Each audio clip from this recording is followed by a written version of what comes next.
right, who wants to tell us what happened last week? Oh, I could give it a shot. I'm not sure if Late on us. my memory is going to hold up. So we picked up after uh, the Viking funeral of sorts for our Shen benefactor, I guess, is what Tazo, and completed the journey to the Shattered Plains war camps, where most of us promptly divided without any plan for meeting back up, supposedly, and just kind of went our separate ways. Poor Tommy was just like, I don't know anybody here, and then began wandering around where he encountered some graffiti that looked very familiar and was sure that his reputation had preceded him. People were already, pre disposed to believe that he was going to be the chosen one. That is until he ran into a familiar and unexpected and perhaps unwanted uh, Yes. the face of his stepbrother, whose name I don't remember, but I do remember that they like to go by Weevil Knievel. Wesley. Wesley, there we go. Yeah, I knew it was. I knew what kind of name it was, but I couldn't. Anyway, uh, after a brief confrontation where you met your first potential follower, who isn't quite sure which one of you is the chosen one, and is waiting for you to prove it. Um, we moved on to Donovan, who met with his family friend and kind of uh, got the information that he could possibly be uh, fast tracked to the Alethi military, but he's going to need some help. Um, so he needs to grab a few different letters of recommendation from people who have a little bit more authority than Gorodel. Um, and then here's where my memory is spotty, because I know that we then moved on to Lonzo, but I can't remember any of that part because I was trying to remember what I was supposed to be doing. uh, so Lonzo, did you went and met with your cousins, right? Yes, and they took me to we went to the secret meeting to discuss that a Herdasian man had been killed by a soldier of High Prince Royan. The meeting was being held to discuss what to do about it. They had decided that the best way to go about this would be some kind of peaceful protest march to the Royan like camp in order to demand that they, hold a trial for the soldiers. Um, Which was far less extreme than you wanted to be. yeah. I don't really think anything's going to come of it, and to be honest, it kind of just seems like the sort of thing where we're rounding up all of the people that these guys might just decide to execute all in one go, because they'll label us agitators or some bullshit like that. Right, Um, right. So you found some people that you could either corrupt or blame later for when things go wrong. We'll see, I guess. Yeah, Uh, like the thing is that like the Alethi only understand the language of violence. It's basically the foundation of their whole culture. So like, why not communicate with them on their level, right? Like you do with a child. right, might makes right, and that's how we should all behave, apparently. Yeah, that's the moral of these books, right? Might makes right. That's Huh. So then, after a good night's rest and some healing, we all um, collectively decided to meet up at the Ornery Chull for some breakfast.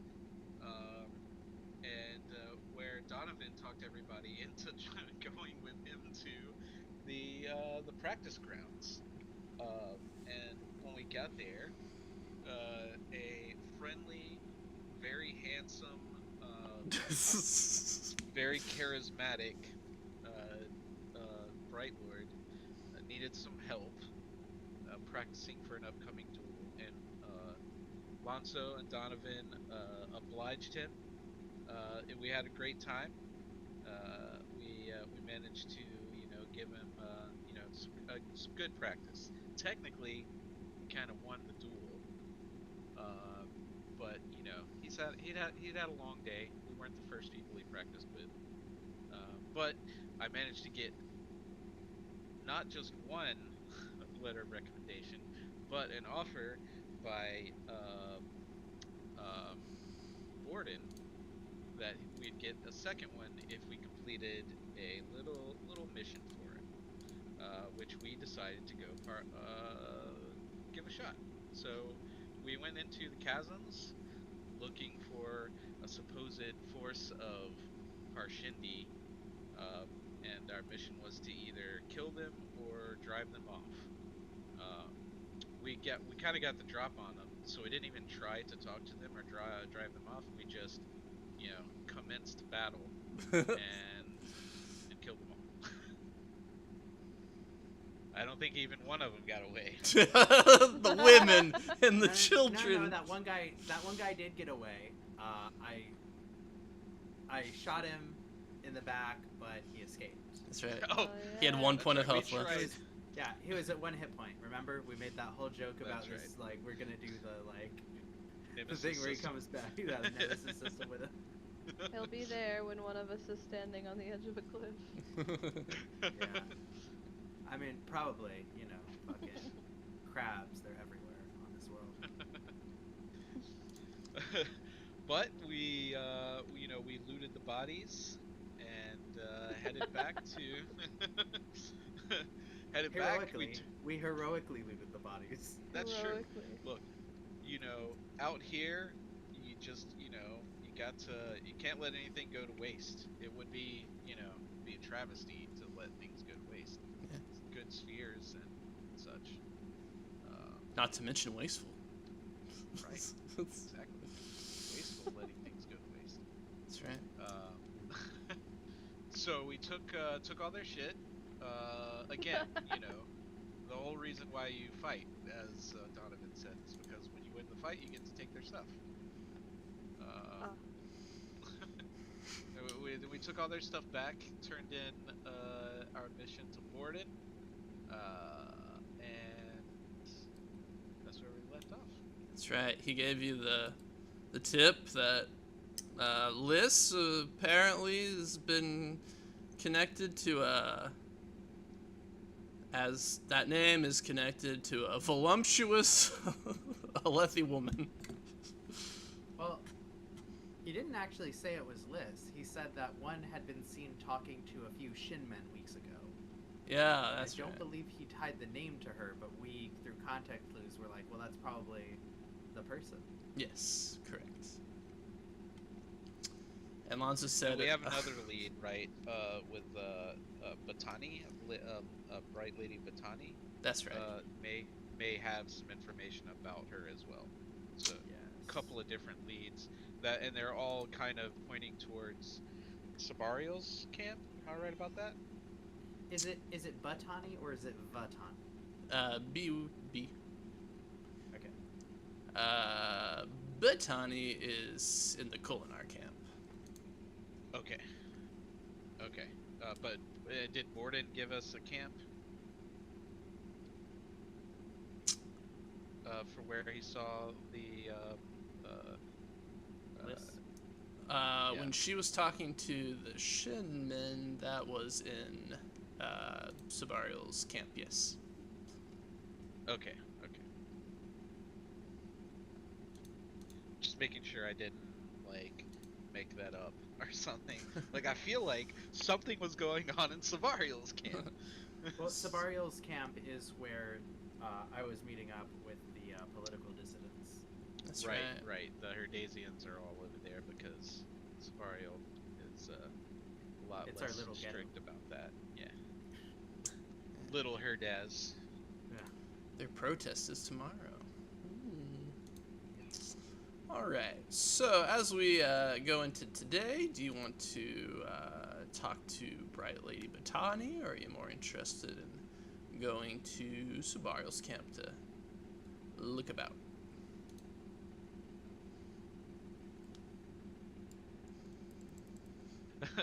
We're just gonna start. Hey, have you seen someone with big ol'? Tell you what, if you want to head to Sabarial's camp, I've got cousins there that I can ask. Spread the word, let them know that we're looking for someone. Of course, who isn't looking for someone matching that description? But Yeah. I know Tommy is, right? Yeah. He elbows him. Tommy and Donovan high five. Yeah, man. Lonzo like kind of like gives you like a little squint, like he's just like, really, the kid? He doesn't say anything. He's gonna be tussling your hair in any minute now. No. My mop. My mop. I get it just messy enough every morning. I don't know. In my head, Tommy looks like, I really should know his name, but I can't remember that off the top of my head. But the kid from Terminator 2, Terminator 2. Oh, yeah. Oh my god. The Messiah. What's his name? What is his Connor? name, right? Okay, I'm glad. John What'd Connor. you say? John John Connor, Connor, of that's course. it. Yes, that is Okay, for a second I was like, oh, you can't remember the actor who played John Connor. That's interesting. I don't remember his name. No, I couldn't remember John Connor's name.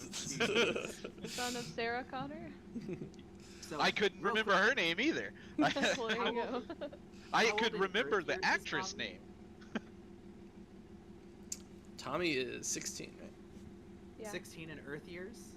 Yeah. Okay, so in Rosharan years, that makes you 14 and a half. That's definitely old enough to go into the army. No, Oh, yeah. it definitely is. Like, you're biologically 16, like, by Earth standards, but by Roshar standards, like people look at you and be like, yeah, you look about 14, 15. And so, like, it's just crazy because Lonzo's just like, you're like an early teenager, like, you're just a teenager, man. Like, He's a boy. He doesn't have the right color hair for Tommy. Tommy's got blonde hair too, right? Yeah. Yeah, but it's just the skateboarding 90s kid. Oh, yeah. Technically, I'm pretty sure Terminator 2 was an 80s movie, but it was really It all like, washes out. yeah, it was really blending together at the point where that one came out. All right, I heard one vote for Sabarial's camp. I'm in for that. I don't know if you were counting my vote or Lonzo's, but me too. Same. it's probably yours because you're a light eyes. Hmm. Right. Why are we voting? It's just whatever I say. Yeah. Of course. All right. So you guys head over to Sabarial's camp and you do some looking around, some talking, some recruiting, if you will. Maybe not recruiting, but burp. 1 sec. Nice. Thanks. Okay, I'm gonna roll a die as you guys are sneaking boot. All right, what is everybody's spiritual defense? My 13. character sheet, like, won't come up. It's driving me nuts. So, that's a good question, because does this work outside of combat? It doesn't really matter, because even my best spiritual defense is just 14, so I think that you're gonna beat it anyway. 14. First of all, great on Tommy. Okay. Doesn't say it doesn't work outside of combat, so I guess it does. But still, 14. So you guys are searching about for a bit, and talking to some people saying, "Hey, can you?" Big knockers and dark hair, and don't you be chinchy. You're looking about, and as you guys are, Donovan, ooh, you get the feeling that you're being watched. See out of the Okay. corner of your eye, a dark man watching you. And as you like, you know, I guess how's he react to that if he feels himself being watched?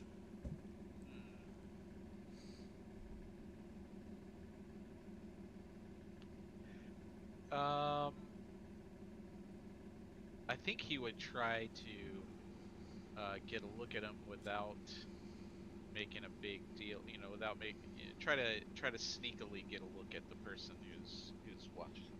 Okay. Yeah, you yawn. You kind of look over to the side. The figure's gone. Yeah, he knows what that was. Anyway, Tommy, who has a superior spiritual defense to you, also manages to fail What? this. What's up? Oh, we both have 14. Oh, both 14. Okay, Tommy, who has equal spiritual defense,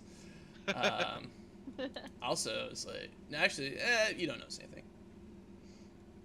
Actually, you would Right. notice something. You also, you're like, yo, Okay. Donovan, someone's watching you. You get the feeling someone's watching Donovan, but you look over, you don't see him either. Because he vanishes, it seems. And unfortunately, whatever entity just rolled the d20, he didn't even roll well. Now I'm looking at it. Yeah. I guess he's kind of skilled. You guys aren't able to pick up on the thread that's happening in Camp Sabarial. So the people that you're talking to, they're like, "Oh, you should really talk to Brightness Batani. She can really help you find people. She's pretty bright." And Oh so- man, just outright failed this whole section. Yeah, Oof. it's pretty easy, but don't worry. There's, you know, the journey is the way. Whatever they say in Jedi Knight or Jedi Survivor. The obstacle is the path. I don't know. This just isn't the shape the story goes. So you guys are like, fuck. There's someone watching us. Everybody's like, hey man, have you seen those 3 weird guys that are just like bumming around here looking for a big titty goth girlfriend? Lotso is doing everything he can not to refer to her that way. He's just like, name is Liz, you know, like... Talked with Shinmin. Yeah. I drew a a sketch of what I think she looks like. Everyone's just like, just tell them to go to the Kolinar camp and get them out of here. Those Kolinars don't put up with this shit. They're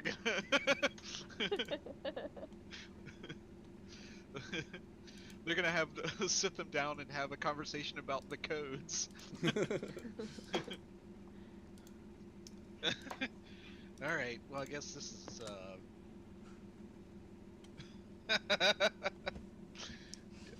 perfect. Perfect. And it's not a gift, so we won't be distracted. Whoa. Does she have an exposed safe hand in that drawing? That's pretty risque. That's complete degeneracy on display. Jeez. It's- I didn't know there'd be I imagine porn we like actually that. probably have to be like, Tommy, what the hell, man? You can't be. What? First of all, What? drawing, covered. that's totally a feminine art. Like, Yeah, it's like, dude, what are you... What's your guys' hang up? I thought you liked women. yeah, but like, you're supposed to get, you know, a woman to draw it for you. And normally they cover these parts up. Yeah, like... All I You need can't a just be woman to showing do that. is to be in love with me and also be the object of my affection as well. Well, I was going to say you should join the Ardentia if you want to draw like this, but then, you know, you won't really get that sort of thing out of the Ardentia, so maybe not. This woman right here. You don't think the Ardents ever like get Yeah. bored? They marry. They can get married to each other, right? Yeah, but like it has to be, doesn't have to be to another Ardent, but also like I don't know. There's that weird couple that like are on the island because, but not married because that would have messed things up or something. I don't remember the exact Yeah. lore. That's what I was going off of, son. I don't know. Come on, they have sex. But, almost certainly, yeah. Yeah. Oh, succubus came in. It was crazy. Oh, what? Yeah. One time I actually had a dream where a succubus visited me, and like laid down with me. Not sex, unfortunately, but she was like right up to me, and she was like sucking the breath out of my lungs, and I was like suffocating to death as she held me. And I woke up and my face was firmly planted in like the back of my couch. You're just suffocating. Yeah. So, while my brain was dying, it was like, let us call upon the folklore of the medieval monasteries. How can we explain this suffocation? I know, demons. You know what? You got lucky. At least it wasn't an incubus. That's right, dude. You know, for my tastes. Alright, this is clearly going nowhere. Let's... He sleeves the game. All right. So, with defeat hanging over your shoulders, you guys return to Camp Colon to try to find Miss Batani, Bright Miss Batani.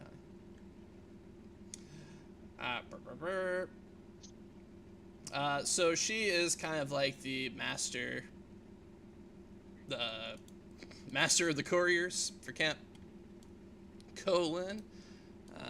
This is her little bunker over here. Oh, should we be on a different map? Refresh. Oh, Put us on a map. I thought I started this by putting you guys on this map. It's still on the canyon floor map. Dude, Yeah. fuck the canyon floor. There we go. There you go. This is Ah. Batani's. Where? Hey. This feels like a game of Risk. And soon I shall conquer all of Africa. 12 hours from now. I watched like a Game. tournament of people playing Risk professionally. I was like, oh, they took the fun out of a game. Interesting.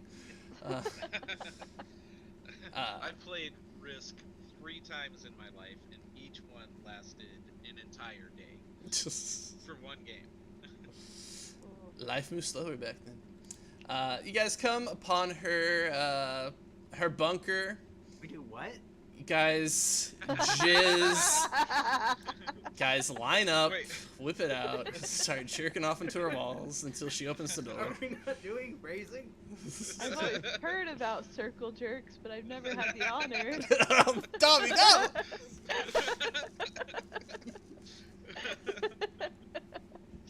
I'm Alright, a no, young, for- impressionable kid. Seriously. I've never had the How's honor. Batani's rack, though? Like, how does she compare to this? Well, I will show you a picture, and I think you guys will be surprised by what you see. I'll say that. Let me enhance. Oh, okay. Mouse, please cooperate. Is this Oh. I not? don't care. Is this not a sinister woman? I think that's just a woman in a position of power, and I think Yeah, you like, she find that doesn't- intimidating. It doesn't seem terribly sinister to me, just like kind of I was like, authoritative. I was like, I don't really see it. Come on, it's it's from an up angle. She has shadows looming over her eyes. I don't know, man. She's just giving me teacher. I guess. She's giving mommy is what I'm getting. You know, Tommy, you could use some mothering. He's Oh, like, what did you just say to me, bro?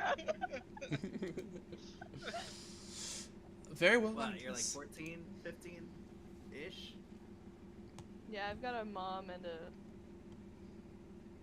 a sad dad's girlfriend. I don't know.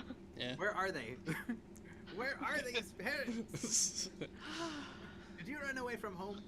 Is that what? No. No, I'm on a sabbatical. Is it, Sabarial? What? Are you saying you joined Sabarial? Bless you. Oh, the Ardentia. So things are kind of. so what? We make an appointment? Or... Oh my goodness. What? Things are kind of a mess. She comes staggering through the bunker, and she's like, "No new messages right now. Too busy. Come back tomorrow." Well, we're not messengers. Do you have a secretary we can make an appointment with? She pops back out the door, and she says, "Do you have any interest in being messengers then?" Sure. Mine is storming well. What do you need delivered and where? You're like, I can see the exclamation mark above your head. And she says, "Oh, thank goodness, come in." And she comes in, and she brings you in through the Lunch just, threshold. like, sort of mutters to himself, ever since I met these people, it's been nothing but people asking me to do shit. The whole continent is short-handed right now. You can't just be walking into a bright lady's, camp area as a dark eyes and not expect to get put to work. You know, like that's just what they do. Wow. She says, Nothing a light eyes loves more than seeing a dark eyes idol. she says, "Oh, I'm hardly a lady. I'm only of the 8th dawn. Anyway." And she says, She's in the mob. She's in the mob. She's in the mob. She is, the bunker's kind of busy right now. You can see how there's a bit of like an overflow or a backup. She says, "My span reed." Oh, she gestures over to a like quill with a ruby on top of it that is like in 2 pieces. "My span reed has Fonzo stopped." bites his lip looking at the There it is. Jules like Homer Simpson. Has broken, and I have some business deals that the camp needs done very badly. And so I was hoping anybody, but now that you guys are here, you're trapped. I was hoping somebody could help me either deliver the messages or perhaps fix my span reed. Oh shit! You just gave him a wide open. Like, you know what? Go for it. She pats her forehead and she says, if you take the job, you'll be traveling to Camp Sabarial." You guys are like, "God damn, we're gonna form a trench to that place."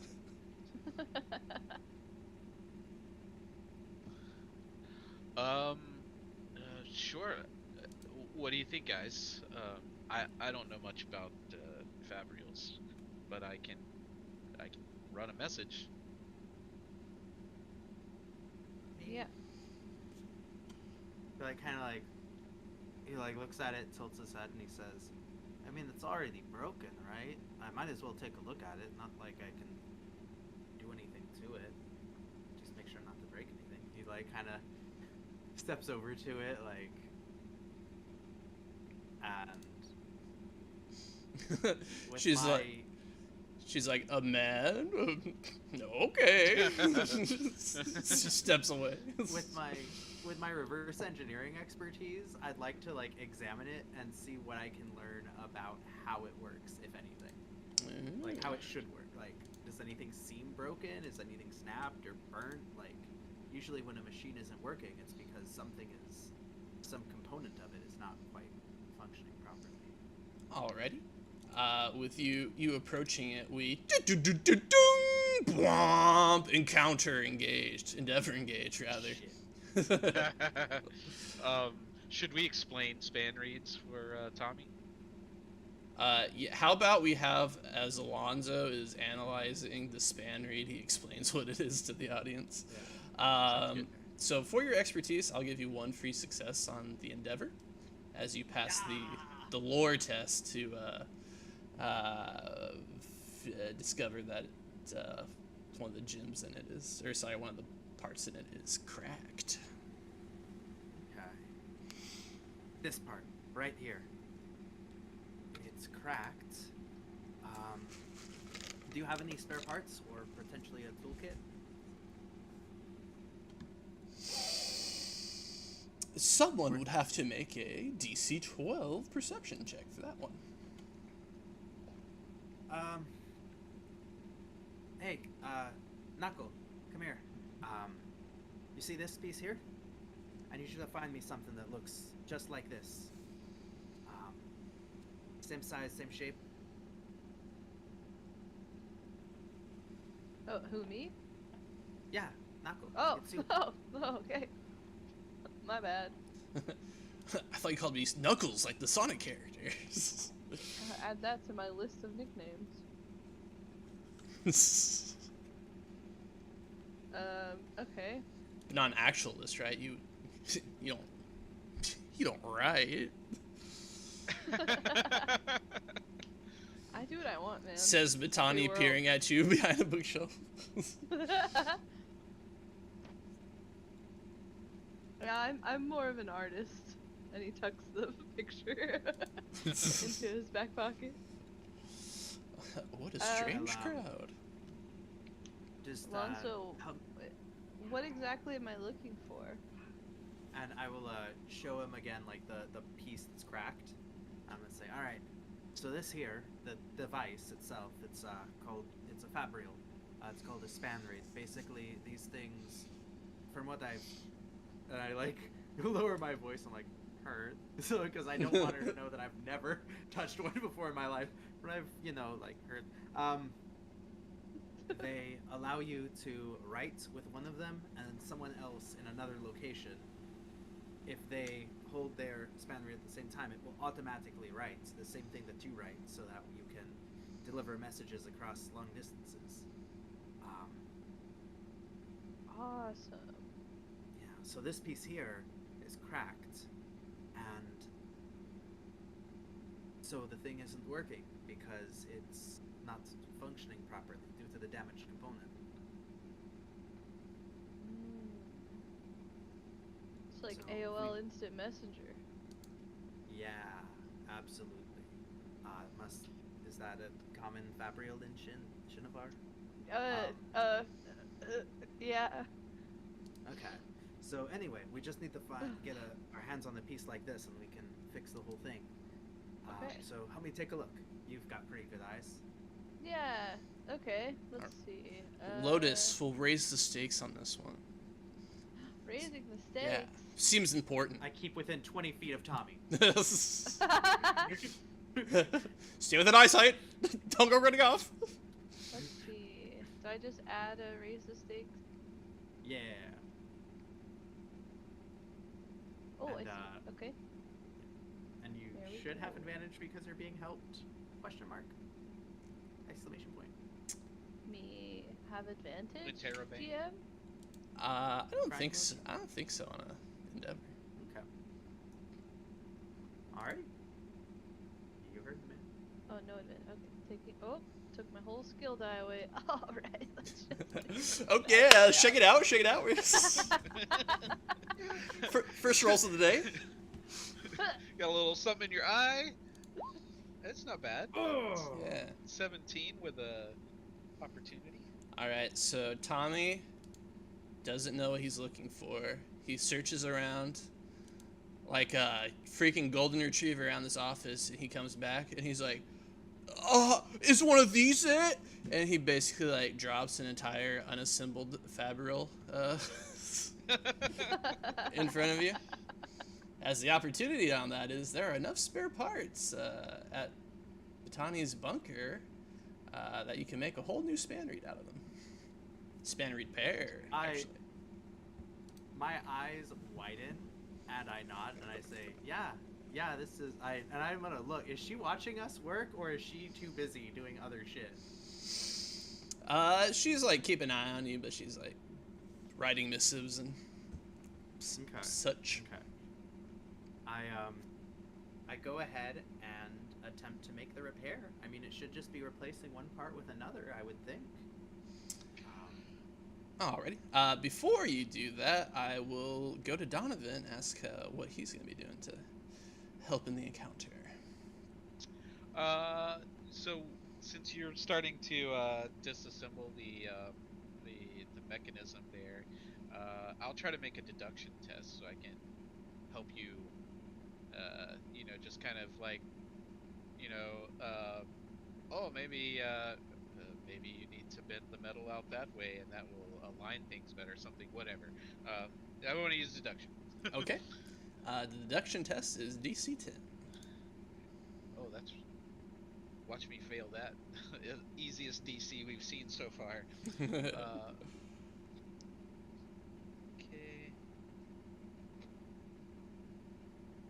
Oh, Let's go! he says, I think we could make it entirely another span reed if we... Holy shit!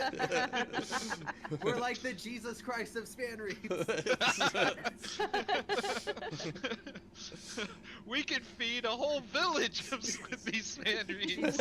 She's like, can you fix this span reed? I hand her 4 span reeds. I'm like, yeah. If we want that to be it, we can. Donovan, if you want a different inspiration or opportunity, we can hash it out. How do you feel about we have enough to repair her and assemble another set for her, and then we have a set for us? Sounds great. We're delivery. in the process of like helping me with it, you're like casually like palming every so often like a piece of fabric, and you're just like one for you and one for me. Alrighty. Lonzo, crafting roll will be DC 14. And this will be the 4th success we need for this endeavor. I'll go ahead and raise the stakes on it. Alright.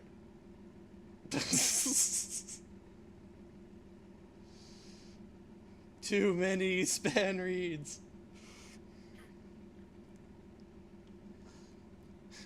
I'm walking out of this camp with that crossbow. Oh no! My god. An opportunity and a nat 1. Fascinating. Wow. Deeply tragic, deeply tragic.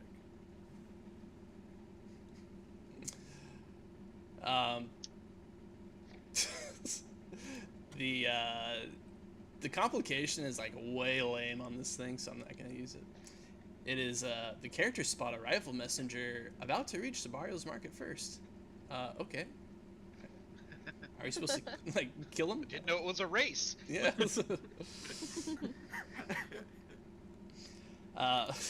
What do we think about this? Let's hear the opportunity first, and then I'll think what the complication is. Oh my gosh, Maybe it's that we don't ruin the materials. Yeah, like, could the opportunity be that even though I failed, I don't manage to destroy this thing? Yeah, that works for me. I'll say the complication is that Batani walks over and just is like, oh my god, all these components are here? She like... She has accounting of span reeds now, I'll say. Okay. Did that undo our other opportunity from earlier, or is it just that we're not getting bonus points for assembling the extra ones?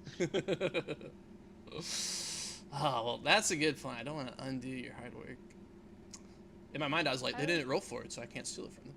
But I was gonna say, like, what if the like set that we crafted for us is just like inoperable? Oh, the crafting rules do have downsides for things, so maybe we've given Oh, ourselves a downside. sick. Yeah, I'll look at that later. That sounds fun. It just turns everything the other person writes. It makes it sound like really passive aggressive.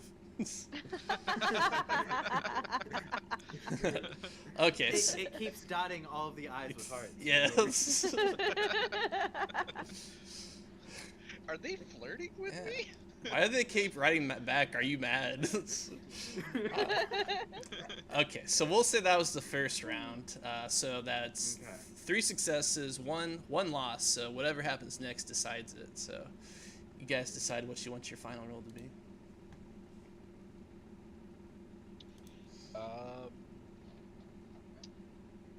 Well, we used deduction, perception, and crafting so far.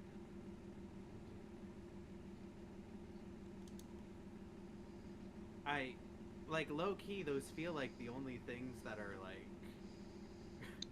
involved with Yeah. making a fabrial, Yeah. right? Like, Oh well, the other Yeah. option is to like run to the other camp, but I'm totally down for crafting but, again. like, I feel like we're so far into working on Yeah, this, that it's- it's just like, what are we gonna do? Like, just stop right now and be like, sorry, never mind. Yeah, screw this. Yeah, We'll we- walk.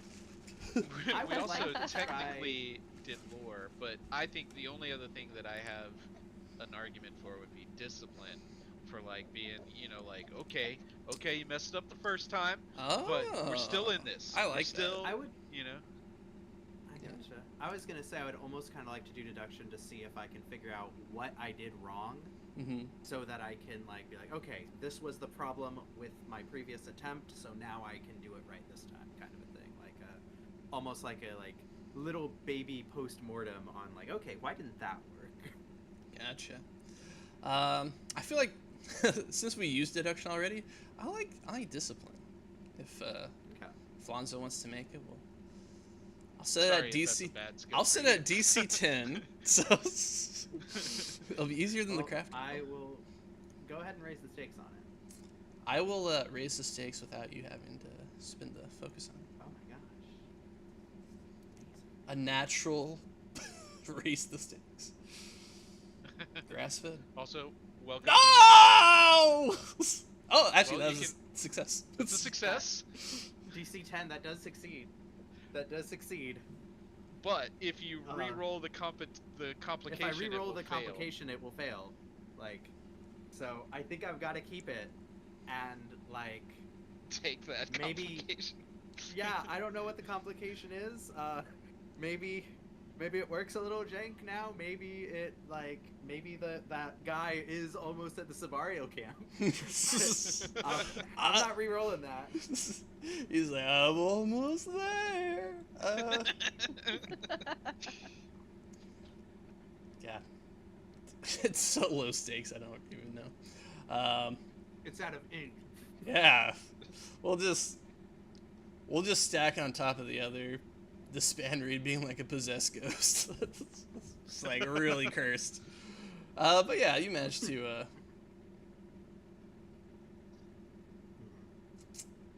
I don't know, I'm almost thinking like you put it together and you like get the wrong, it's like almost by accident you get the wrong idea of how span reeds work or something. I don't know. We'll go with the double bad idea. So you fix it, and Batani rushes over and she's like, "Ah, wonderful!" And she sets to work having it write out messages and such. And she turns towards you guys and she says, great work, wonderful job. Please take this. 20 marks, 20 marks, 20 marks, 20 marks to everybody. What? And as she made an accounting of the span reeds, she says, and you guys found all these. Hey, Marno's here. You guys found all these parts. I didn't even know we had these in the building. I really shouldn't have freaked out. It looks like there's ample opportunity to replace span reeds. So for your good work, she'll also give you guys a new pair of span reeds. That worked totally So- fine. That work totally fine and are not Very hard. cursed. Does that bring our total to 4 or to 2? To 2. Just so I'm aware. Okay. One functional, mostly set. Yes. Mm-hmm. All right, we're gonna get rid of the one that leaks blood, right? For sure. And she also says, "Oh, so rude. I just really abducted your afternoon like that. You guys came here for a reason. What can I do for you?"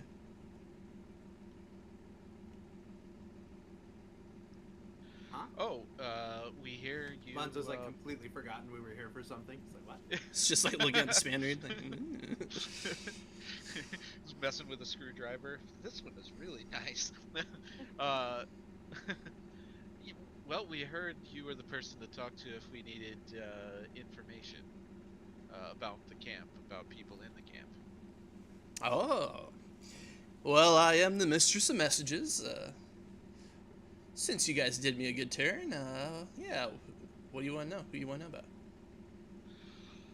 Yeah, so we've The been new, told... the new captain, right? That's all anybody cares about at the moment. The new captain? Oh, I guess there's Aylin's betrothed. Oh, of course Yasna's dead. Never mind, there's a lot going on. What do you want to know? Wait, Yasna? Yeah, her ship caught on fire and sunk. Tragic. What were we here for? Oh, right. We're looking. We need to find somebody. We have to talk to somebody named Liz. Dark hair. She looks. Dark Tommy, hair. show her the drug. She looks up. She gets a distant look in her eyes as you can see her like rolling through the index in her brain, and she's like, "Oh, yes, yes, yes." And she looks through something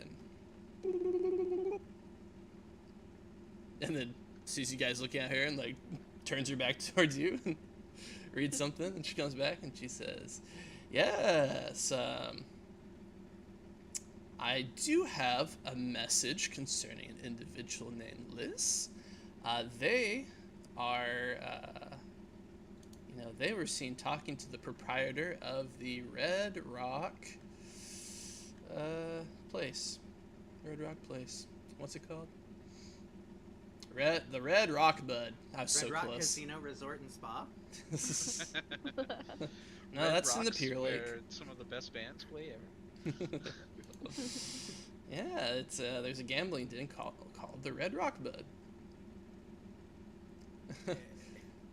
In Camp Sidario, if you can believe it. Sidario. I was gonna say a gambling den, probably not in our camp, right?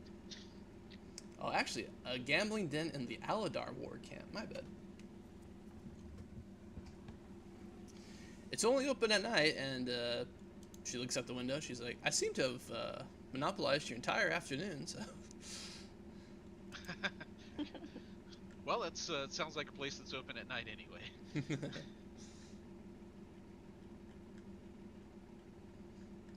But I hope that was helpful. Anything else I can do for you guys?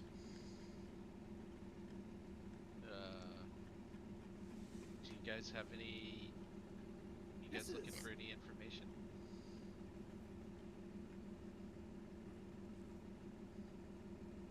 This is going to sound kind of funny. Would you do me a huge favor and show us how to turn on a spannery? Oh, yeah, of course. And so she'll head over to where one rests, and she says, "All you need to do is turn the ruby here," and the ruby like comes up, and the pin comes to life, and starts writing. And I was gonna say you guys can see, but you guys can't see. And Batani squints for a second, and she goes, "What the?" And she looks at Tommy and says, "Are you Tommy Kowalski?" Yes, ma'am. Yes, brightness. So I'm sorry. Yes, brightness. You seem to have a message coming in from What's the name of your patron? Oh, let me pull that up in my handy dandy notes app. Momentarily. One How did the second. patron get the span read that's linked to this one? Yeah, it's the plot. The plot demands it. Oh, man. Shiloh Dinamal. Ugh. Yep. Yeah, this is coming from Brightness Shiloh's. Brightness Dynamals. That's right. The Dimsdale Dynamal. Span read. So she starts reading out the message to you.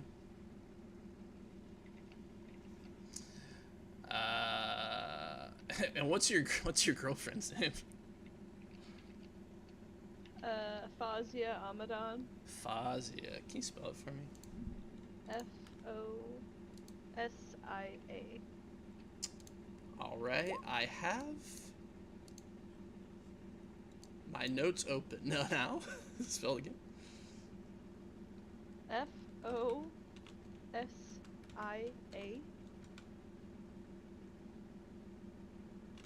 Oh, you're done. Okay, perfect. Fazia? You want the last name? Nope, that's great. Alright.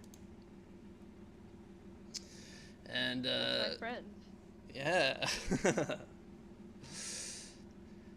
And she says, Tommy, I hope to have this message waiting for you when you arrive at the war camps. We shall be arriving, and she gives a date that Tommy, if he has learned the calendar, would indicate tomorrow. And she says, I very much look forward to seeing you again. Can't wait to hear more tales of the land where you come from. And also get to share my life experiences with you as well. I'm sorry that we were separated, but Brightness Shiloh visits so many places, and I guess didn't find you as interesting as I did. Ouch. She's gonna be so mad when she finds out what you've been doing the last couple of days, looking for Liz. And Batani looks up at you and says, she's on the other end. I can send a response if you want. To Fazia? Yeah. Oh, shit. Oh, guys, I need help. Okay. What do you How do I talk to a girl? What are you trying to communicate to her? You talk to her like you talk to anyone. Batani rolls her eyes. you totally should have asked her, by the way. But Oh, you're so right. Hey, you guys, Look. shut up. No. Let the players talk. Let the players talk. Yeah. Well, you don't want to seem too eager, right? Maybe you should wait a couple hours and then come back and see it later. No, don't do that. That's a terrible idea. That's right. You see, this ruby is glowing now because they're both connected. But when she's done writing the message, it's gonna turn off and then it'll be over. Shit. Okay. Shit. Okay. Fazia. What do you want her to know? Just her to know. I am enjoying my adventures in on the way to the Shattered Plains. And are we in? We are. I'll just say the Shattered Plains. Gotta say, very different from the Horneater Peaks. Are you writing this out as you? Yes. I can hear your loud ass keyboard. Hey! Oh, you know what I can do? Just kidding. I won't mute myself. That makes no sense.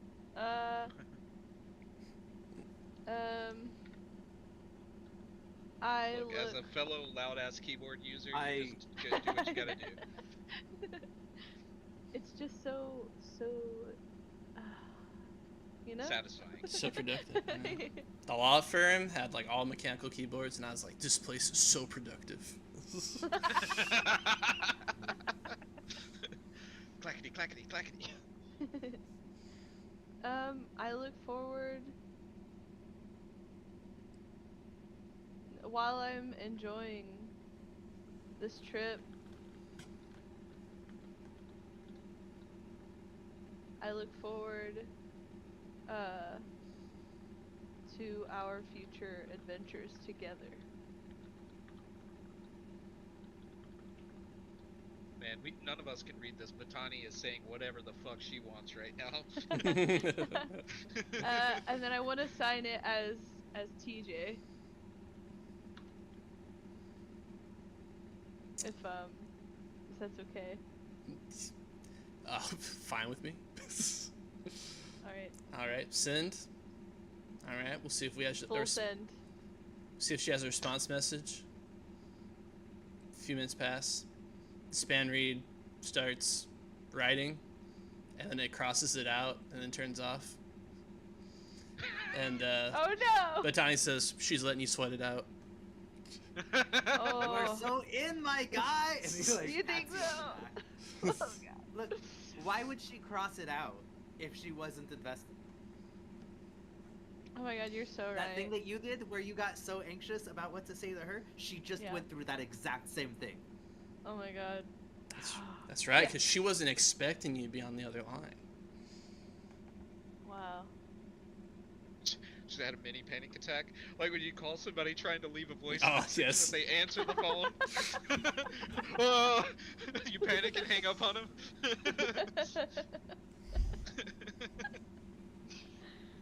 Yeah. then they have caller ID, so they call you right back. Oh. Aw. Well, thanks, guys. I owe you one. Glad I could be of service. Yeah. I did absolutely nothing. I gave you totally bad advice. But Tani's like, wow, you guys are great. You guys are a fun hang. Can I give you one of my span reads to, keep in touch? Aw, hell yeah. Sorry. Does anybody have a wife? Nope. I've got cousins. Not, Ah, not me. you Just should Tani. marry those, but... Oh, you mean to What? do the reading. Gotcha. Okay. Yeah. What the? Oh, I thought Yeah, you okay, fell. so- I thought you fell in love with me for a second. I'm sorry.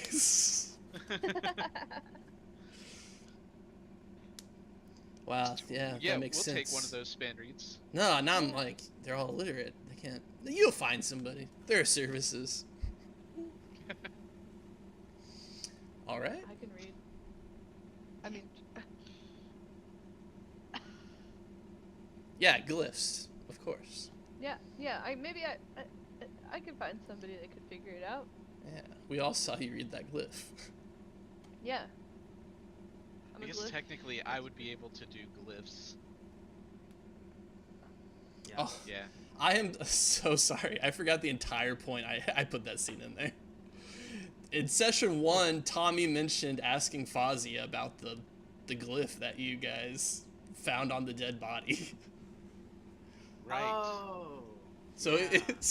if we want to reverse time for a second, you guys can pose that question and get a response. Yeah, I'll still say all that other stuff. Yeah. And then she's like, as she's like crossing it out, he writes, "Wait." But also, there's like this glyph.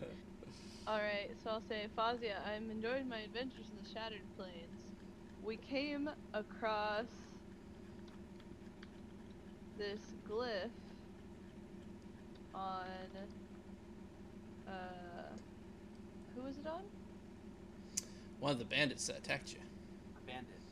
and On a also on the bandit. faces of Velt, who you killed. Was there a dagger that had it that we got to? Yeah. Yes. Lonzo will go ahead and draw his dagger and hand it to you so that you can see it. And he'll hand it to the lady because she's the one writing. And Yeah, he'll, like, she'll jot out. The glyph looked like this. We came across this glyph on a bandit and a dagger, and he'll ask her to like draw it out. Right, scribe it.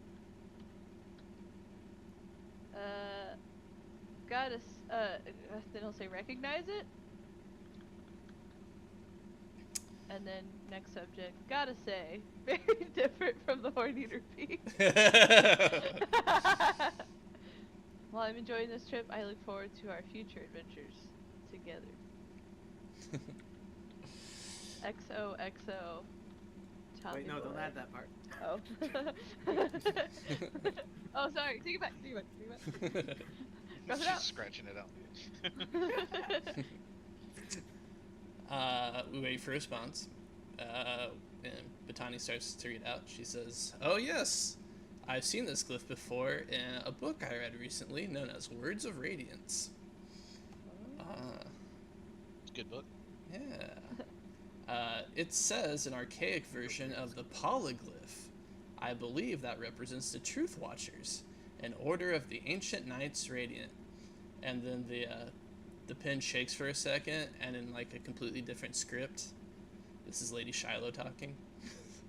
Says Batani as she's like reading the messages.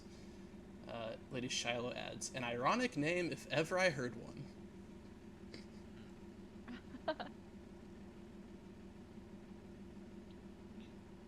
And they're the Truth Watchers? Is that what you said? Yep. Batani writes that down. That is. Yeah, I was like, is this Tommy asking or is this Lotus asking? Yeah. This is Lotus asking. Yeah, they're called the Truth Watchers. That's why you gotta have a different voice for your character. Sorry. I can't do that. It's me. Oh no, I'm just teasing you. Lotus can actually do voices, but not me. Fazia answers, "An order of radiance concerned with, well, it's a matter of some debate. Allow me to quote." She digs through the book. You assume, on the other side. "Now, as the Truth Watchers were esoteric in nature, their order being founded entirely of those who never spoke or wrote of what they did. In this lies frustration for those who seek to see their exceeding secrecy from the outside. They are not naturally inclined to explanation. I'm afraid much has been lost to time." Oh, so they're cagey. KGB, possibly. Sounds like it. KGB. What?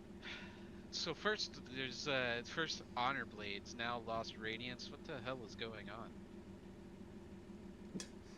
Or Batani- what in damnation is going on? I have to get my curses in line with the actual setting here. Oh, Yeah. crap. Aw, crap. There you go. No clue, but. Huh. Would you? Since, you know, she's got that book open, could we ask, like, what sorts of, like. Does it say in that book anything about what the Lost Radiants could do? Like, how they're. Like, you know, we know that they had power, but, like, what kind of power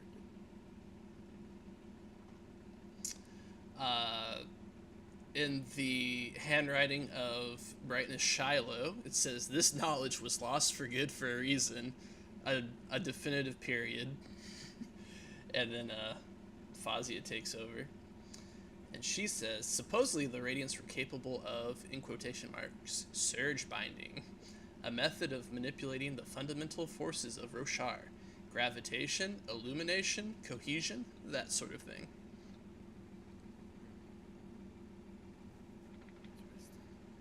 Did they glow? One can assume from the name Radiance that they did indeed glow. He nods and thinks about how the Euryale is glowing, or was glowing, and then he thinks about how Marna was glowing. He's like, wait a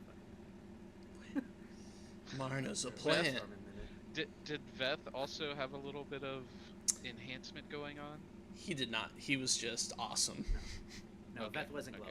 glowing. Okay. I was like, I don't remember him healing, which is super lucky for us. Yeah. Good thing they sent a level 1 boss to fight you instead of the boss of the Alright. campaign. Anyone else got any questions?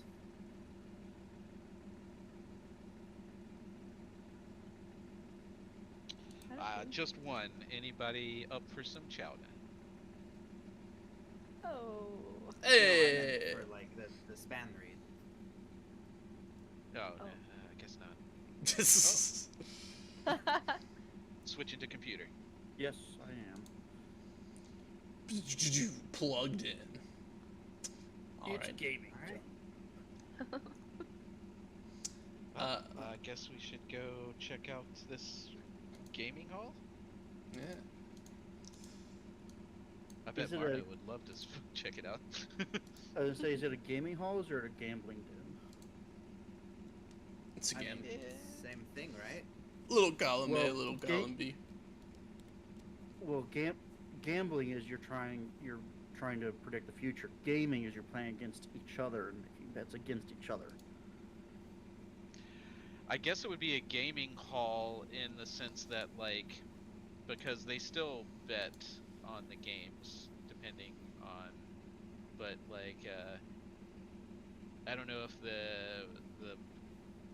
there would be such a well-known house of blasphemy, I guess, in I was in wondering- Aladar's camp. I feel like Mono heard gambling hall, but I feel like he's like, oh, okay, it's a gambling hall. But he's like, wait, you guys don't like gambling, like really bad, right? Well, Although they I don't gamble, remember if but they're they saying- gamble on games that, like, so their games are like, you bet on the things that you have in your hand, not on the things that you might get in the future. So like they so do like you have, don't roll dice. yeah. Yeah. Yeah, that's why he was like, is it gambling or gaming? I don't know which one it is. We'll find out when we get Let's- there. Lady Batani doesn't know. She would never visit such an establishment. You're gonna have axe hound fights and stuff like that. It's gonna be awful. Roll. Racks round rights. He looks down at the little dog following Tommy and he's like, oh, Oh that no. sounds right. Oh, interesting. He's like sweating. You said that with an interesting effect to your voice. I don't know. It just seems like maybe we could partake, and he seems to be a strong fighter. You- Only place where you might find chicken. So if there's any place that's got cockfighting, it's gonna be Shinovar. That's true. That I'd say is. Marno's been a warrior for probably about the last 12 years. So for about the last 12 years, so he's probably seen some gambling between his compatriots. That is very funny. Thank you. But unfortunately, like the chicken that wins, they're like, "Oh, Yeah. he murdered. He's an evil chicken." You are he who subtracts. That's the name of the chicken. Not a cock who subtracts. Well, is it, they talk about that in the most recent book. They talk about how animals and humans are different, and the animals will have no actual free will. So therefore, anything if they do bad things, it's not their fault. Ah, okay. That makes a lot of sense. Ah, So I think the chicken would actually be okay. We'd be like, oh, good job, buddy. yeah. You did it. You didn't have a choice. I get it. The Yeah. sprint, the stones. We put you decided up would to it. win. Alright, you guys follow the directions to a soul-cast bunker at the crater rim of the Aladar war camp. Alive with the shouts and laughter of the drunken patrons. True to the den's name, a cluster of rock buds grows around the bunker. Their rocky shells have been carelessly slapped with crimson paint. Cool.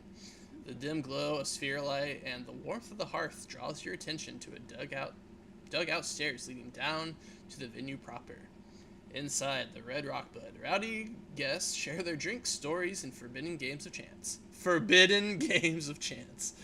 There we go. A barrel-chested guard stops you at the entrance. New blood, see the boss. And with that, he gestures over to a table where a woman in a green hood is sitting, drinking, talking to a few people. But she sees her guard point over to you, and she raises her hand and waves at you guys. And you nearly faint. She's waving with her safe hand. She's not wearing a sleeve. She's not wearing a glove. This hussy's just flaunting it naked at you guys. Lonzo will blush. Yeah, Donovan is like, whoa, what's going on here? I'm Tommy unfazed. yeah, of course. So unfazed. Because he doesn't What understand kind of girls place yet. is this? The Shin don't wear safe hand gloves.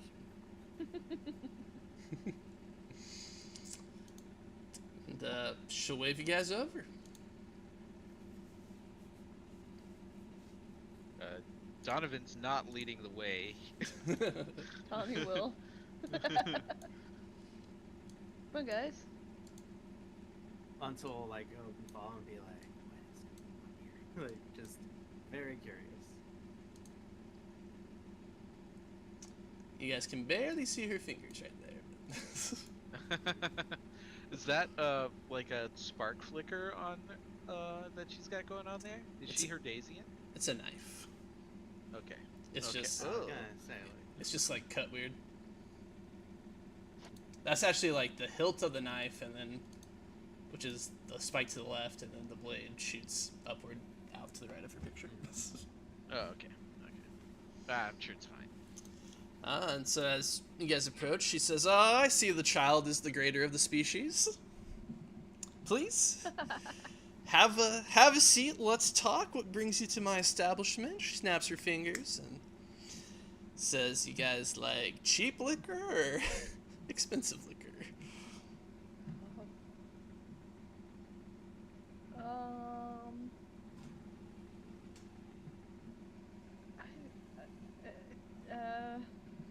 Let's see. My is Tommy old dad. enough to answer that question? My dad. My sad dad drinks Coors Banquet. She says, "Okay, a banquet wine. Okay, let's give him some of the orange."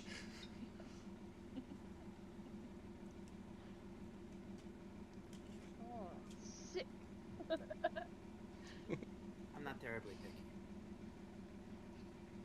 All right, expensive it is. Donovan would have to have orange too, because he's trying to get into the Kolin military. He's already heard that they follow the codes, so he can't be drinking the hard stuff. That's right. Marno goes straight for horn eater white, right? Yep, there we Cheap What- stuff. Okay. What little spending money he's had, he buys the cheap stuff. He doesn't drink often, but he'll drink a little bit, and when he does, he gets it as cheap as possible. Perfect. So she gets you all sat down, and she's like, "All right, what brings you here?" As drinks are set out. go.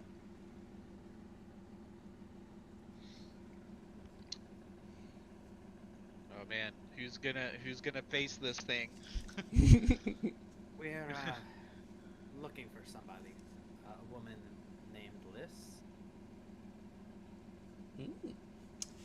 You guys can roll perception.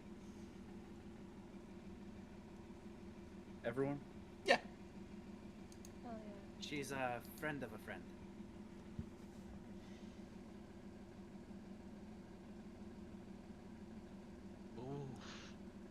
Oh my god! Oh! Wow! What the fuck? Have you guys noticed that we've never succeeded a perception check? I've had at least one good one. Yeah. I Donovan rolled that succeeded nat one. 20. We're not terrible at it either. We got I had two plus threes and a plus 4. It's not bad. It's not a terrible skill for the party, but good god. Alrighty, so that opportunity is like when a tray of drinks is offered, Donovan accidentally like grabs something that's like bad. So roll a what? Do we have fortitude in this game? That's a good question. I Okay, don't so think we're so. trying to. I think you would maybe roll against my physical defense. Yeah, that's what I'm thinking too. Yeah. I'll roll for one drink. I'll roll a +1. Okay. So you take it, but you're like, whoa! Your eye twitches for a second. Yeah, she definitely notices that I got a little bit more than I was bargaining for, and did not keep the composure when it happened. Gotcha. So she nods, and you guys can't read her. She keeps on like a flirtatious, cocky air Can't read about you her. guys. Well, then we'd better get her talking. That's right. Oh yeah. Yeah, go ahead and roll that. Alrighty. That is deduction versus spiritual defense.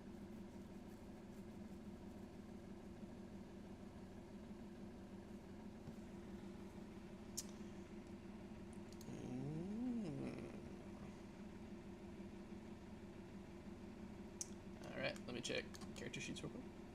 13.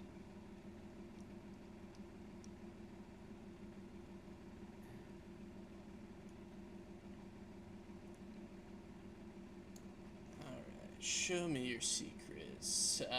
13 meets. She sees you guys as opportunities, and so she's I will give a sly smile and I will say, we've talked about what we're looking for, but I feel like the more pressing question is, what can I do for you, man? and she says, and that is the question. She says, as the purveyor of this bar, I have much information on many people, and I will gladly share it. And all you guys have to do is play a game of not of logic and reason with me.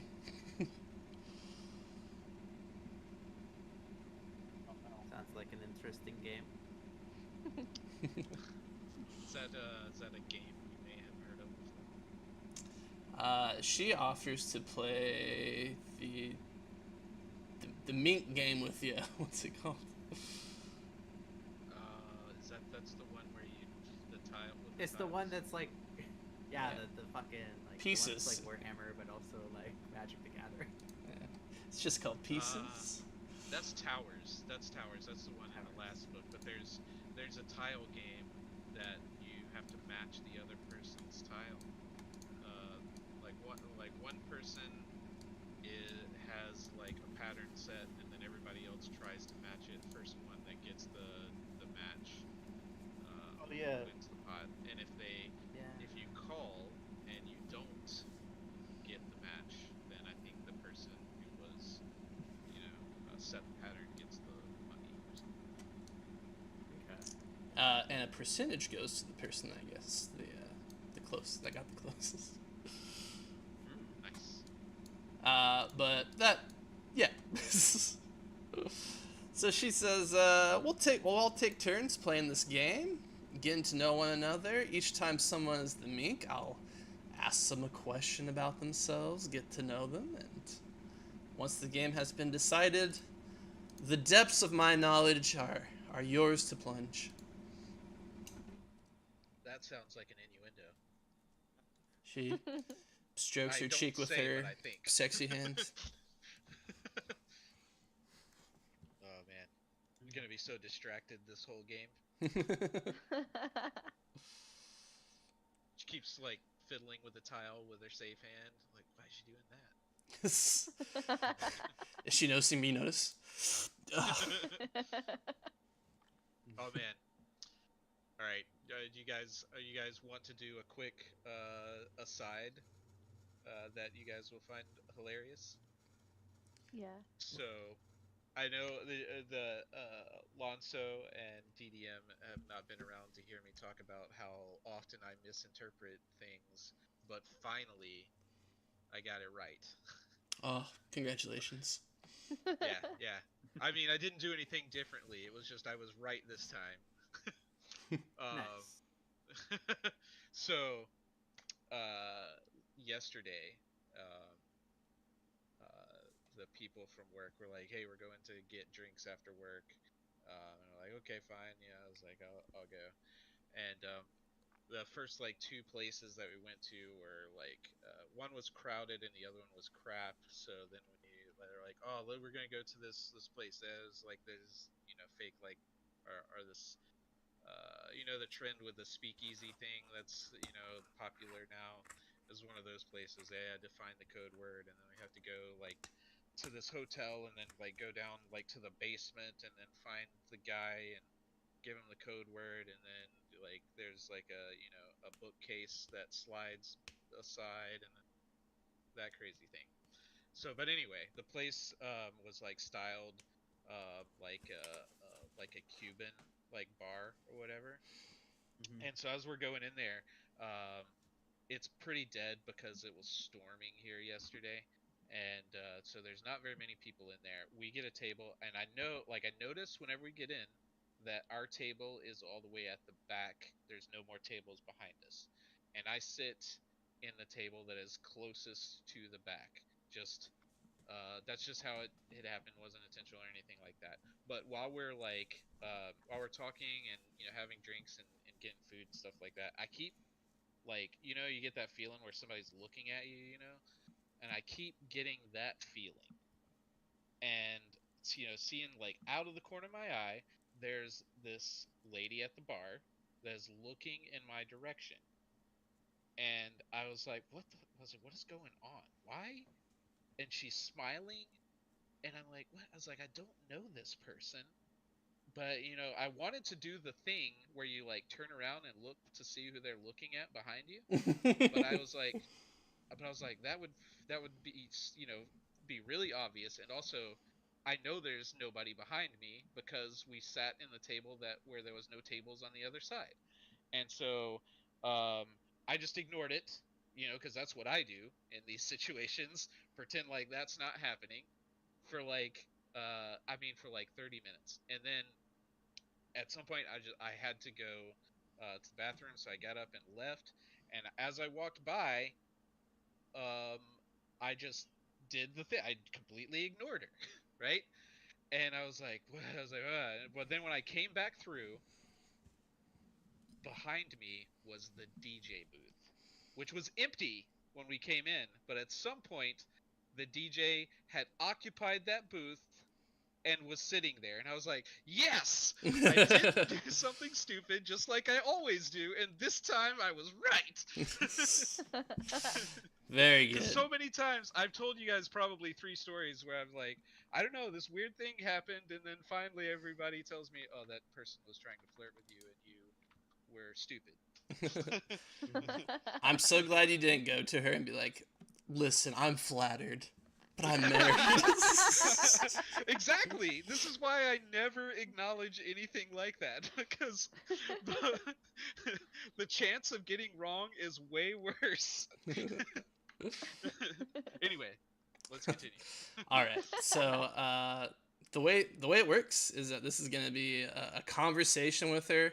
So she's kind of like a raid boss. So I'm gonna be going through players. When it's a player's turn, they lose 2 focus as they talk. It's harsh. They talk and converse with her. Uh, and she'll ask you a question about your life. You'll answer it. You can lie, but you have to make a deception check if you do. And then you will have the chance to roll something to influence her, knocking her focus down until she's out of the game, or until you guys are out of the game. Okay. And if you're out of the game, you lose 1d6 marks. Okay. Okay. Sounds good. All right. And once she gets the game up and running, a drunk Aladar soldier named Learden, he's like, "Oh, we're playing pieces, huh?" And he sits down and Love the guy that invites himself to the table. yeah, it's like the guy's like, "Oh, what decks we running when you guys are playing Magic in the corner of the store?"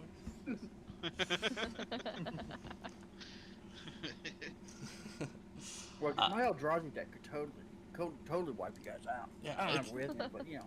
You just don't have any lands and you'll cry. Okay, who wants to take the first shot at trying to influence her? I guess I'll get it out of the way. I'll get the first loss here. Excellent. So, it being you means like you're the mink of this game. So you're setting your tiles down. Nope, never mind. She's the mink. So sorry. She sets her tiles down in a triangle, blank to where you guys can't see it. So, as the game's going on, you guys are being like, "I would like to take a peek at that tile right there," and so she'll reveal it to you, or for like less action points, however this game works. She like flips a tile over so everybody has like the knowledge of what it is. So, guessing game. Yes, we are. Just to confirm, we are back at full focus, right? Yes. Wonderful, glorious focus. All right. We fought crabmen. I cannot deal with gambling right now. Good day. Okay, so can I make a deduction test to try to swing this, or does it need to be a social test?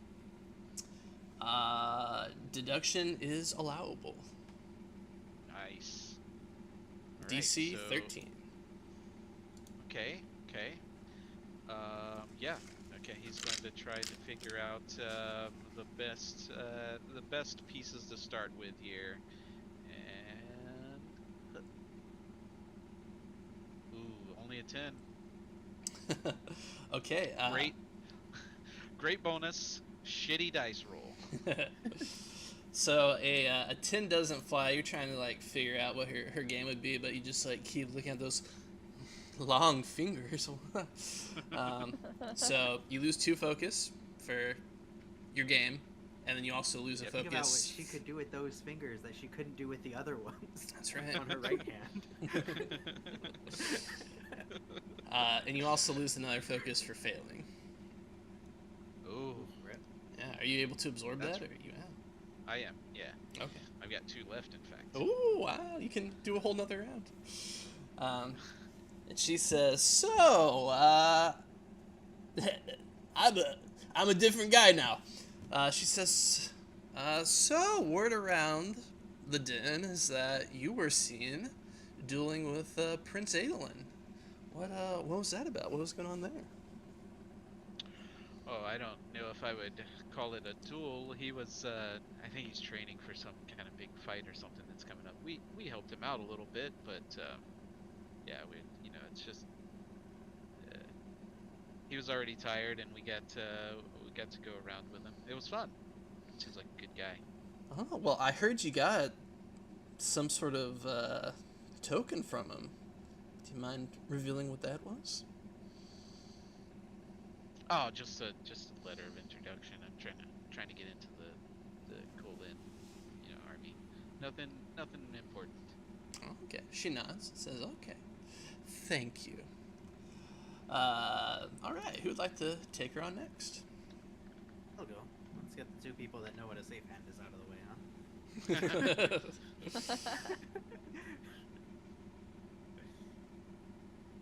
I'm gonna try insight. I can tell that she's trying to make us uncomfortable, right? Like that's why she's not wearing anything on her safe hand. And I also know that I can tell that she wants something from us. What I don't know is what. And so as we're like just sort of like talking and like playing the game, I'm just trying to get a sense of like of course like how she's laying the tiles down, but also like why go through the game with us? Like why all the like elaborate setup? Because like this just feels like if she wanted to hire people for a job, this feels like a strange way to do it. Okay, gotcha. Love it.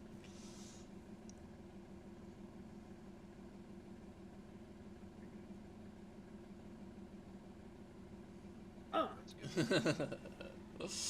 Very good. So, you're trying to try and prod her and see if you can get something out of her. She will, of course, use a focus to try. So usually you use 2 focus to resist. However, she's an expert, you might say.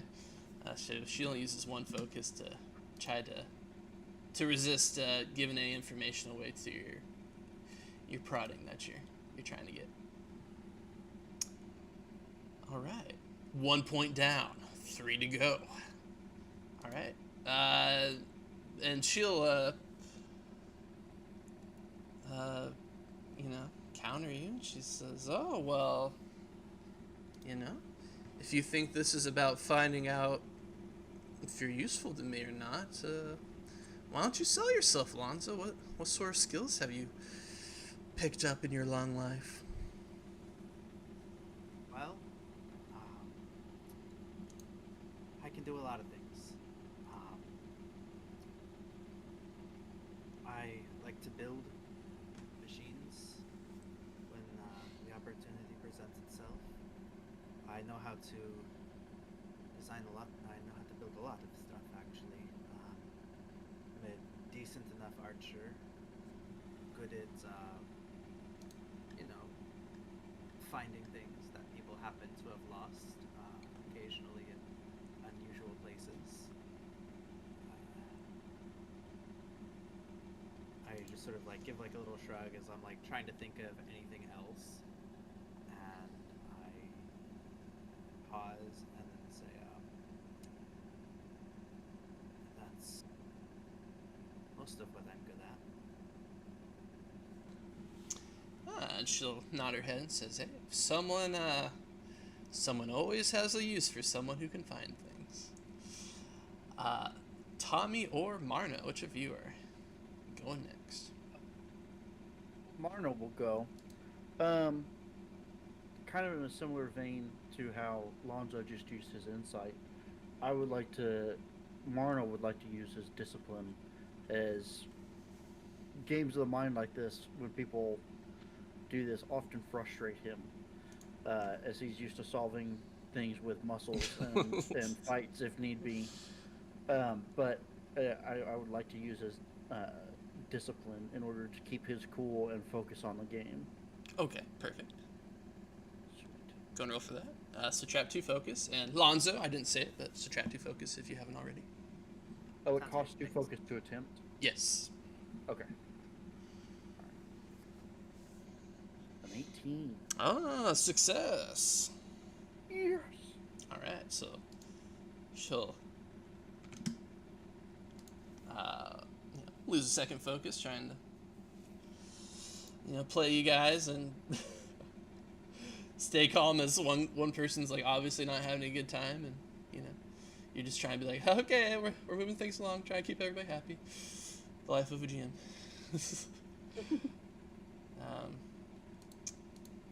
And she says, "Marno, maybe I don't know your name. Yes, Lonzo does lose 2 focus. Just answering that text question. My friends from Shinovar, we don't get many of your kind." And, she squints her eyes and says, "I already know you're looking for Liz. So, just what are the Shin up to here? You wouldn't have any connection to the assassination attempt on the king, would you?" As he's playing the game and understands he's maybe being goaded a little bit.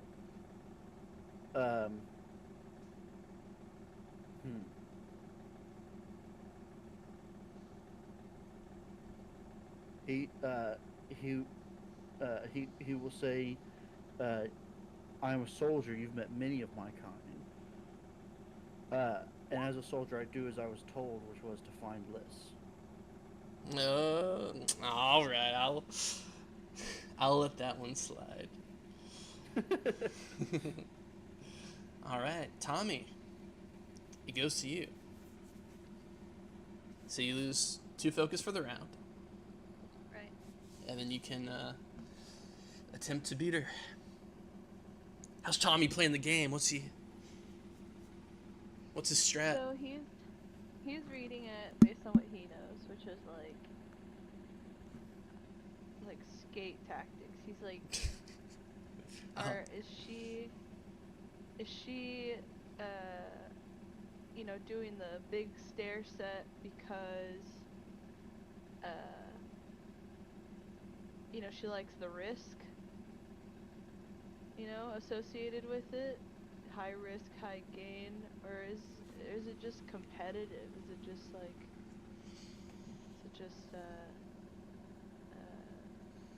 enjoying the challenge of putting your skills on display for other people? He wants to use perception to try and figure out what her angle is. Okay. How.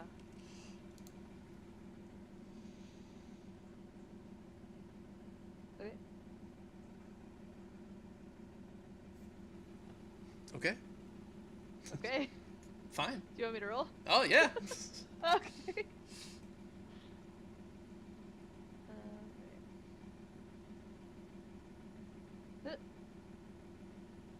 Well. See, again, it's that perception. You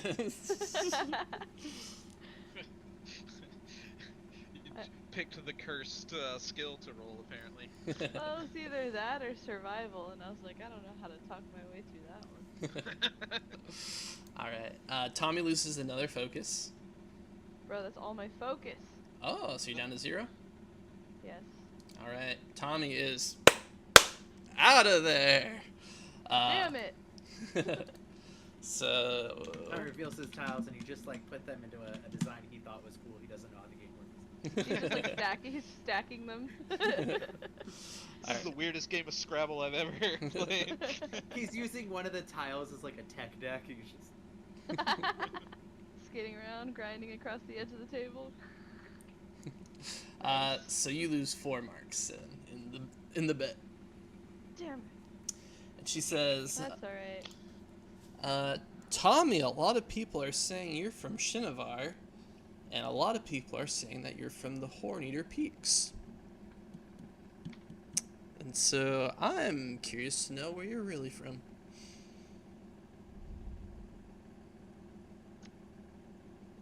I have spent time in both places.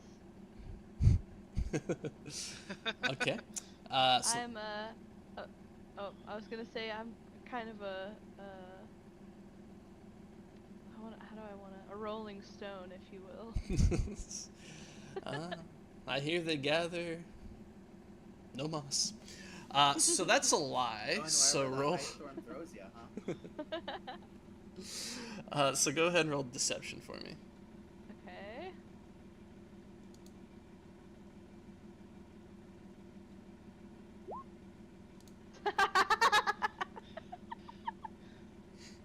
It's pretty good. All right. God love you. He gets by lying.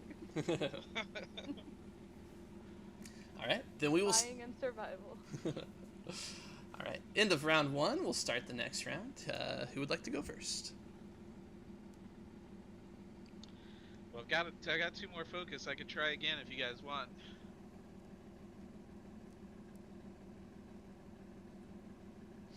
Yeah, I don't man, hear do it. Yeah. Man, just going on bonus, I'd really love to spin a medicine in there, but I don't think we're gonna do that.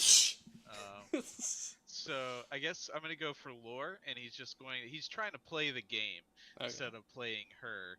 So he's thinking about how how this traditionally plays out and what he knows about this game itself, to try to get it.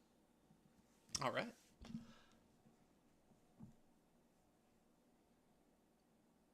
Oh my god. Oh, that's close if it's a... All right. You make it. Alright, I'll give it to you. So, she... You played the game. You're playing it well. So she's gonna ask you a question. Okay. And she says, so a few people have told me that they've seen you be shadowed as you've been going through the camps. You know, what's a low ranking bright eyes like you doing with shadowy enemies like that? Excuse me? Yeah, it's been a guy that's been reported following you guys around. What? Yeah. I don't know about that. I feel like I would have noticed. I mean, thought I saw a guy earlier, but it's probably just, you know, just an ordinary guy. I don't know what you're talking about. She shakes her head and she says, "You're being tailed and you don't have the good sense to know you're being tailed?" And she like briefly looks around the bar to see if anybody's like paying too much attention. And with her out of focus, she's gonna like back out because she doesn't want to be a like willless husk for the rest of the night with no focus. And she checks to make sure like no assassins are aiming blow darts at you guys or her, more importantly. And she says, "Okay, you guys got me," and she'll push her marks towards you. Nice. And she drums her naked fingers along the table, and she says, "So you guys wanna meet Liz?" Yeah. Friend of a friend, like we said. We need to ask her some questions about some friends of ours. And she says, "All right. I can't tell you where she is. She killed me. Actually. But Insight check. but give me some time to work. Come back here tomorrow and I'll have an appointment set up for you." Does that work for you guys? And in exchange, I don't give you the money that you've won for beating me. How much money are we talking about? 3d6. 3d6. It's a friendly game. Lonzo doesn't seem phased by the idea of not winning money. He's just like, yeah, I don't care about that. I haven't lost any yet. He'll actually Says Martin didn't lose any money, so he's fine with it. he'll pause, and he's going to ask. I meant it earlier. Was there anything you need help with?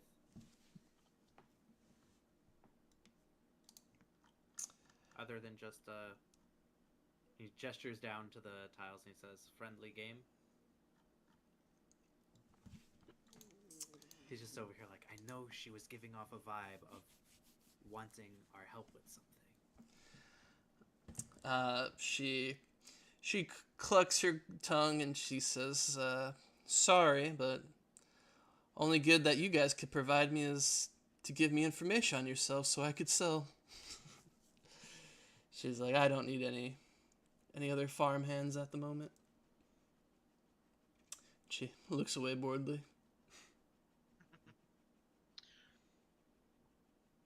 What did you say your name was? She didn't. Yeah. I know that was on purpose, so Alonso will go ahead and stand up from the table. And she'll look at Donovan and nod towards Alonzo and say, "Your friend's leaving." All right. Nice to meet you, whoever you are. She'll hold out her hand to shake. Left hand. My word. He'll shake. She goes, you know, just to like make you uncomfortable. Yeah. Just like grumbling about women as he's walking on. Alonso like rolls his eyes as like was like, Donovan, like, come on, man. You didn't see that coming a mile away. Don't you have sisters? Oh. Roll 1d6. Yeah. Oof. What a question. He glares at you and then leaves.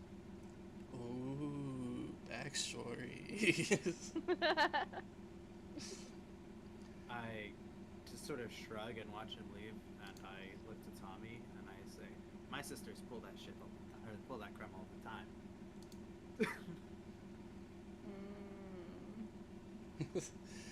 With their rocky black nails. Okay, so that's gonna be end of tonight, and by tonight I mean this night in-game session. The game goes on. Okay. Don't sign out. I was like, "Shit, seriously? Wow, he had no content prepared. Wow. That was crazy." We're at the end of the chapter or something. All right. Two brief asides, and then a 5-minute break. Tommy, I said that they would be arriving tomorrow. That was incorrect. They're arriving tonight, then they're sleeping, and then they invite you to come over to the Brightnesses, like, mansion in the Colon complex to talk to you. So they're arriving tonight. So that was a misspoken by me. And Wait, who's arriving tonight? Oh, I guess I could use names. Fazia. Yeah. You Oh, girl. okay. Your girl. And your They're patron. arriving tonight. Yes. Okay. Understood. But they can't see it till tomorrow. Right. But she's still your patron, so free room and board in any tavern in Kolinar. Hell yeah. And the second thing, Donovan, do you think you expressed an abnormal amount of interest in the Fabrial, in the span read when you guys were helping Mistress Botania out? I think that, I think Donovan is always interested in anything that he thinks that he can use to his personal advantage. So he would, like, Fabrials are, they're one expression of power. Like, the only people that have them are wealthy, and even the ones that aren't, used for, like, dangerous things are, like, status symbols, if nothing else. So he would have been very interested in Fabrials. Interesting. But surely not as interested as Lonzo was, right? That's correct. Like, here's the thing: is like he's not interested in building the Fabrials. He is interested in understanding how they work and owning them.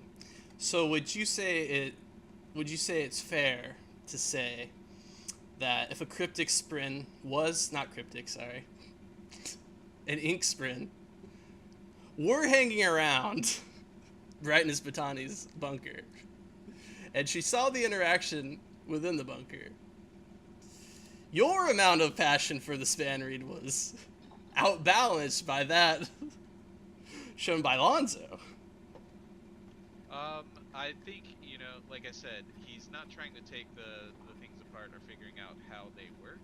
So I guess that depends on what that Inksprin thinks of as interest in the, in the things. Like, he's clearly angling for them to be able to have the span reads, right? He's like, can we have those that we have? Because he wants them. But I don't want him to be, stepping on the crafting toes. I feel like that's what Lonzo wants to do, and I'm not going to be trying to do that. So, but you do know that an Inksprin is what I'm angling for, so I'll leave that up to you. Okay. Well argued, I'd say. Well, I'll reveal the answer later on. But reading through this adventure, like the only in-game like thing says like this is where an ink sprint appears. was that? It was like they have to be interested in the Fabril. I was like, well, there's one character way more interested than another character. But that's besides the point. 5 minute break, and we will meet back tomorrow. In game. All right. Okay. In game. Shit. I'm sorry, dude. Oh, that's cool. I'm sure we'll work it out. Didn't mean to spren cuck ya. Knowing that you're going for a completely different sprint, Yeah. we might have screwed both of ourselves. Yeah.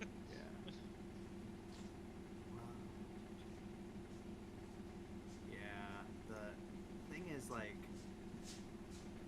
Dustbringers, like, one of the big things with them is that, like, drive to, like, take things apart and try to understand them. So I was like, oh yeah, like, this makes sense. I forgot that other Radiant Orders also love that shit.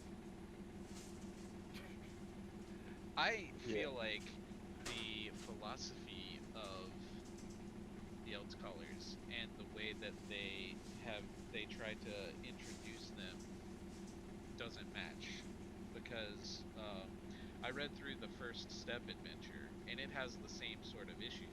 It's like the Elder Scholars, it's like people who are constantly trying to better themselves, but the Elds call the potential, the things where you mark potential for your character on the first step adventure were similar like that, where it was like that's not like that's maybe one path, but like just looting the bodies in the first step was an ink sprint thing. Like weird. So I don't know, I think that they, you know, it is vague. They don't have the same type of oaths that others have. So I think maybe the vagueness is a problem for the adventure writers a little bit here. That makes sense. I'm gonna take a break. I'll be right back. See you. I'm gonna How you say doing, DDM? pretty good. Chilling out, relaxing after work. So it's really nice. It's so hot. I work in a kitchen, so it's just hot all the time. Rip.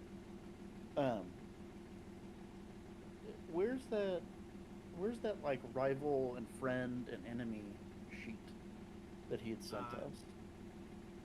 So that is if you go to the Stonewalker's campaign, you don't open it and run game, but instead you just click on the name Stonewalkers Oh, in Roll20.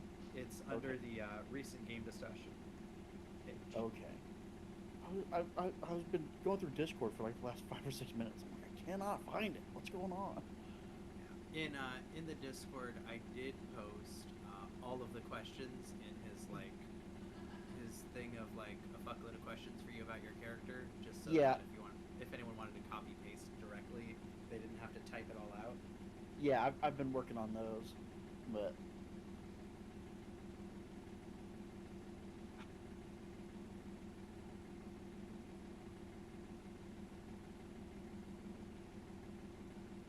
yeah, I've been working on those. I don't know what I'm gonna do for ally, rival, and enemy. I don't know what I'll do. I'll figure it out though. Get me out. Oh my god. Yeah, that was one of the things I really struggled with, was figuring out allies, rivals, enemies that would like be campaign relevant. Because like obviously you could just be like, oh yeah, my enemy is a guy back in Shinovar who fucking hates me. My ally, he's a guy back in Shinovar that fucking likes me. You know, like. Yeah. But that doesn't necessarily work for like, oh, we're not in Shinovar, motherfucker. For like allies and stuff, if I had a friend, he either survived the caravan attack and should already be in here, or he died in the caravan attack and is no longer relevant. I mean, He was captured in the caravan attack, and you think he's dead. Ooh, interesting. You believe him to be dead, and actually he could be your rival because he thinks you abandoned him. That's true. That's true. Dun dun dun. There I was drowning in a sea of 500 assassins, and you didn't reach out for my outstretched hand.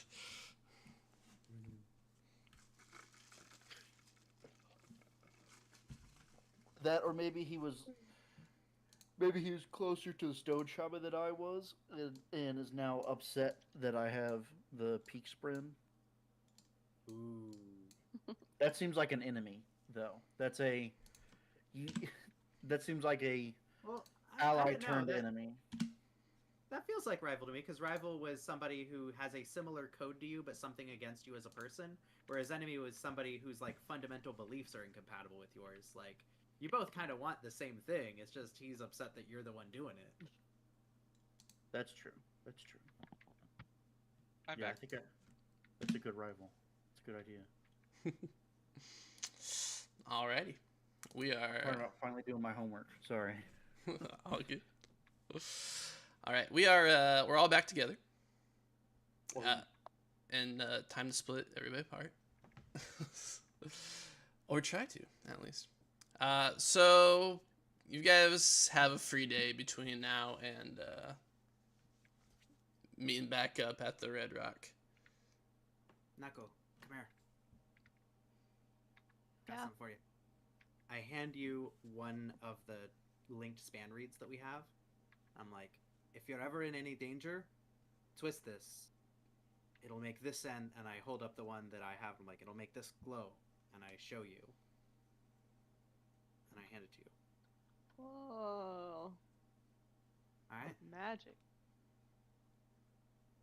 And I stare at the span read, and I know that I could take this apart, and it would be amazing. But I look over at the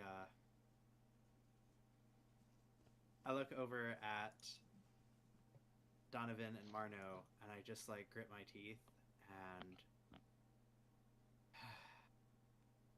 if you do that, one of us will go to help you. I'm like, am I the right person to have the other end of this? Because not only will I take it apart, but also, if you're in danger, am I the right person to be warning about that?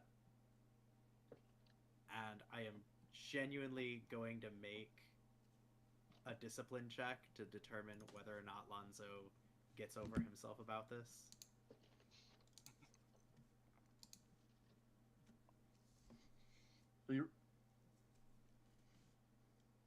Are you going against your own spiritual defense here? I was gonna say, are you going against your own cognitive? I was gonna say, I don't know how this would work. I was going against my own spiritual. So bites his tongue like pretty hard and shakes his head, and he walks over to the Alethi, because if anyone is going to have the resources in this camp to deal with a problem as it comes up, plus I know he's like Marno, I know that the two of them are warriors, but he's a warrior who's from this culture. And so I go over to them, I'm like, hey, you hold on to the other end of this. It starts glowing, you find Tommy right away, okay? Of course. Right Yeah, away. Drop whatever you're doing. And I will. hand it to him. And as I do, it feels like my hand is burning. Donovan's like, sweet. He starts hold turning on it to on it, and off like, a little bit. when you go to take it, like my hand is still grasped onto it, and it takes a second. I let go. I'm like, no, that wasn't weird. Nothing. Don't worry about it. So what I have planned here is, first of all, delicious. Love that scene. Very good foreshadowing for something later. I'm thinking Donovan can return to his ally with his layers of acceptance. Yes. Tommy's got a hot date with his Yep. scribe girlfriend. And Lonzo was invited to a protest today. And even if he doesn't want to participate into it, I imagine he'd want to be around it to see how things go. Yeah, he is interested. Alright. Which leaves Marno. As always, Marno. By himself, alone, pathetic, beaten. Oh, what the Yeah. heck? I'm just kidding. You He's can... just late. I don't think I deserve that. It's no, immediately personal. Like, oh god. He's fucked, dude. no. If you want to hang out with one of the other guys during the day, we can. Something might pop up for you. Be the third wheel with Tommy. I was gonna say I don't think he'll do that to Tommy. Thank He's you. not a Wingman he's- for him. he's not a great wingman. He's never had. I don't think Marno would have ever really had a serious relationship. Yeah. He's never kissed a girl, as we established in session 0. Yeah, well, he's been on the road since he was like 16. He's been traveling, so I mean, he's never really had time for one.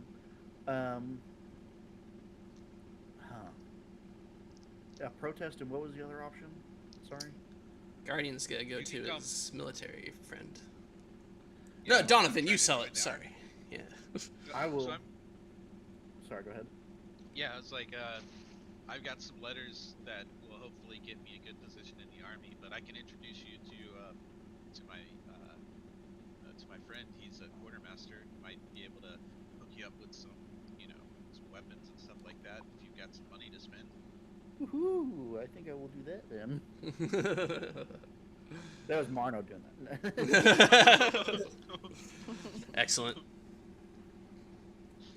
Alrighty. We'll start with Lonzo. Lonzo, what's Lonzo doing in relation to his protest? What are his thoughts on it? His thoughts on it are that this is going to go poorly. But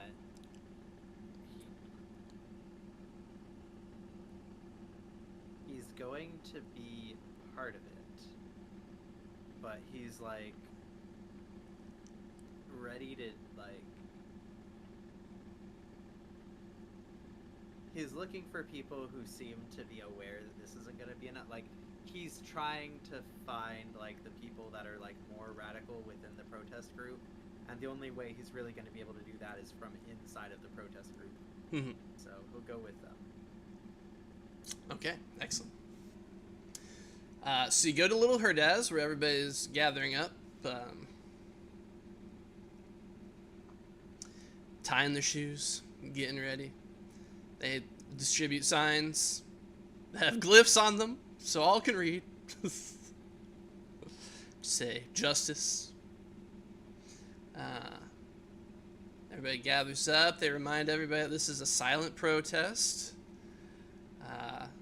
So no matter how much the citizenry or the guards badger you or try to incite you, hold strong to your ideals, keep quiet, show discipline in the face of adversity. And though we may be silent, our message will be heard. They march out from Camp Savario, and head to Camp Rowion, and experience a great amount of difficulty getting through the gate. However, eventually, seeing so many people gathered outside, as they're also like blocking the traffic of merchants and other such people that are trying to get in. Eventually, the guards are like, "Oh, fine, whatever. It's just Rhodesians." And so they let you guys march through the streets. People gather around and are kind of looking at you guys in interest as you're passing through. Some people sneering, some people looking thoughtful. If they hold support for you in their hearts, they are too scared by the Tyrant King to express it out loud. People that hold contempt for you are not as hesitant. There's lots of people like throwing bottles and stuff into the crowd and shouting slurs, as they are wont to do. And eventually, as you guys are approaching like the central complex through which High Prince Royan rules his little slice of the earth of Roshar, if you will. You guys are met with a contingent of guards, and the guards say, "Hey, we need you to disperse. Your message has been heard." And in response, the crowd says nothing and maintains their silence, and goes to walk around the guards to head towards the complex. And inevitably, as these things go, the guards start to beat up and brutalize the protesters. Once Lonzo sees this start going on, what's he do? What's his reaction?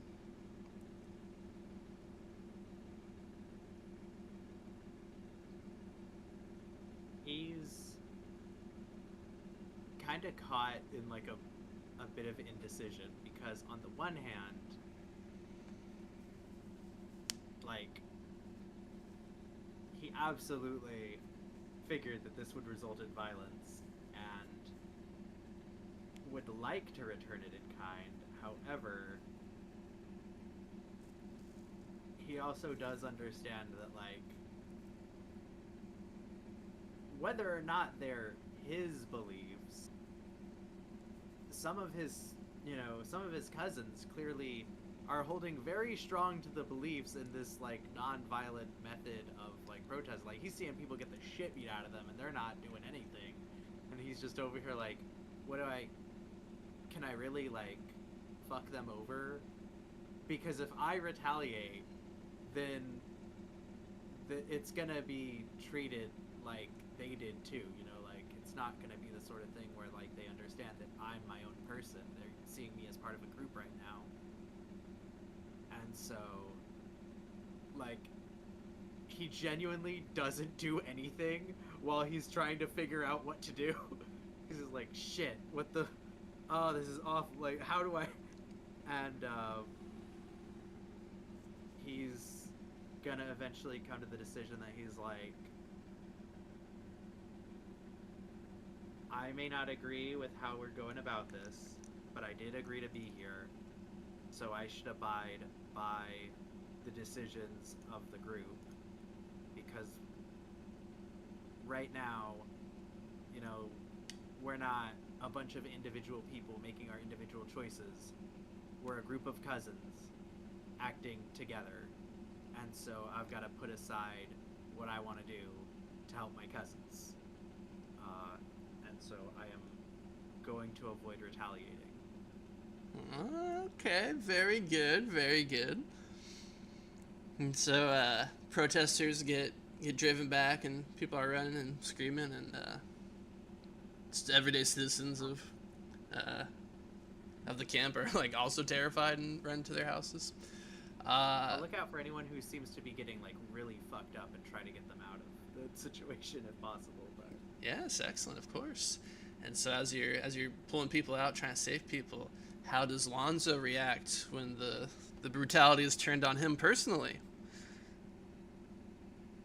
Once guards start targeting you.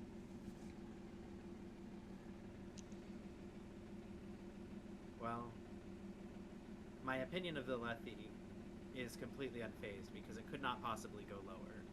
So I know that the Alethi will treat me poorly. This isn't even the worst I've ever been treated by the Alethi. So I'm going to focus on trying to, like, grit my teeth and bear it, and get the people who are less equipped to, like, get the shit beat out of them than I am to safety if I can. And I make a staunch personal decision right now that this is the last time I'm trying non-violent methods to deal with the Alethi. All right. Very good. What self-control, huh? Hey, Donovan, for no reason, will you roll damage against Lonzo? Sure. What type of, am I doing a D4? Is this like? Oh, just whatever weapon you think he deserves. Yeah, surely not one punch. Surely it's multiple punches. Yeah. Oh, Jesus. So maybe a weapon of some sort to reflect.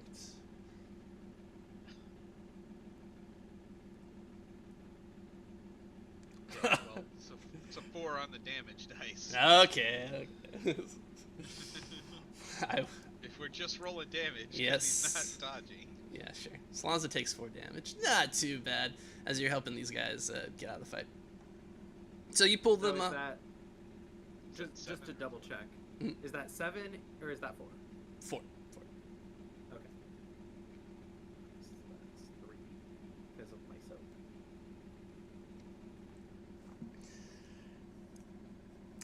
So you get beat up a little bit, and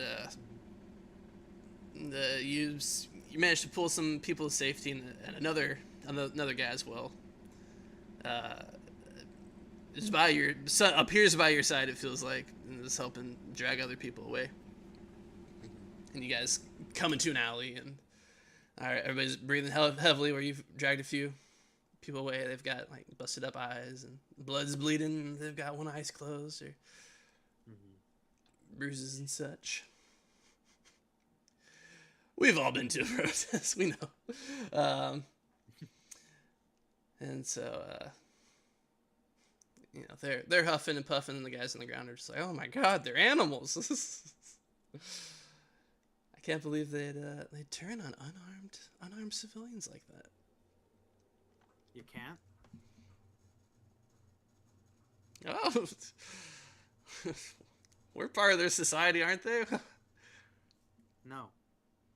We're not. And the guy that was like helping you drag people over, he looks at you and gives you kind of a interested eyebrow cock, and he says, "My good cousins, help will be on its way." And he looks to Alonzo. He's like, "Could I have a moment of your time?" Yeah, of course. And I look after the others real quick, just making sure that none of them look like they're gonna go like full Tazo on me. Yes. If they all seem like they're gonna pull through, then I will like direct my attention back to this guy. Yeah. He says, forgive me if I'm misreading this, but you look like you have a little bit more bite to you than our comrades in arms over here.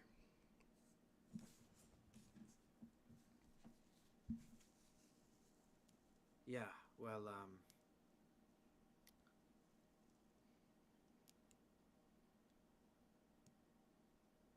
let's just say I'm no stranger to facing violence at the hands of the Alethi, eh? He nods his head. And he says, well, I'm glad I found you. I came to this protest hoping I'd find someone like you, actually. See, I've devised a scheme for which the window of timing is rapidly decreasing. I was hoping I could find an accomplice in this act. Well, you know what they say, cousin. Good to help family. And I'll extend my hand towards him. he will smile at that, and he'll shake your hand. Lanzo. And he says, and my name is Jimi. Jimi. And we will cut there. We next go to Guardian, Donovan, and Marno, who are heading to the quartermaster's camp. It's a new day. 2 days later, all the halberds have been put away. You see,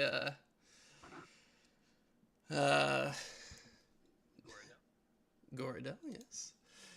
He's sitting in a chair, and his wife's reading the book to him. And he's got his hands behind his hair, and also his head.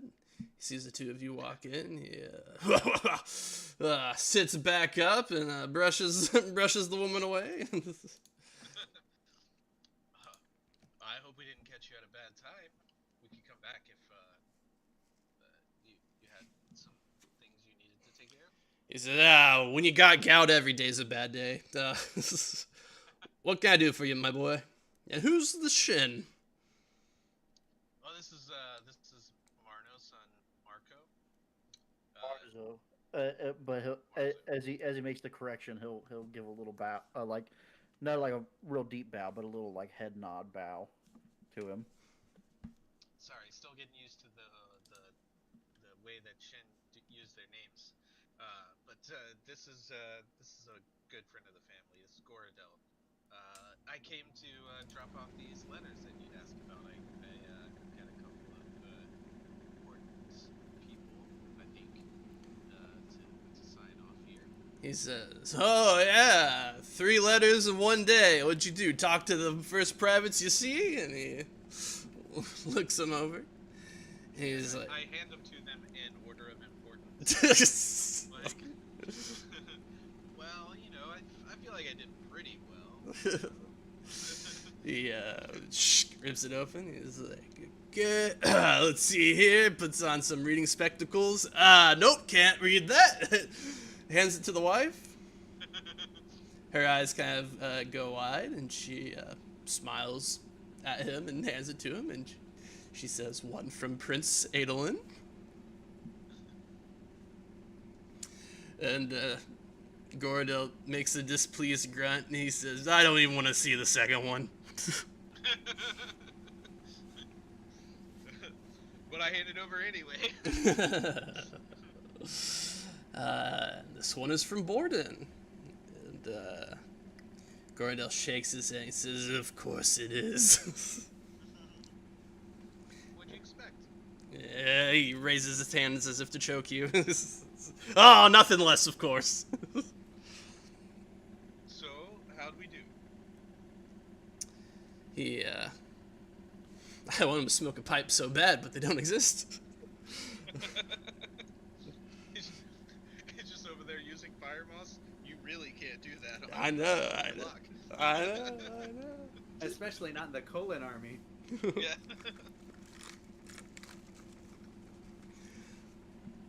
What was your question? I was like, I said, how did I do? Oh, yeah, he pats you on the back. He's like, "Very well, my boy, very well." And he, shrugs his shoulders and creases them back up for you and hands them back to you. He says, "Well, I guess there's nothing left to do but to wish you luck. I'd take that to the recruiter and wouldn't take anything less than a lieutenant's position." Alright, sounds good. Hey, listen. My buddy Marno here, he's a soldier too.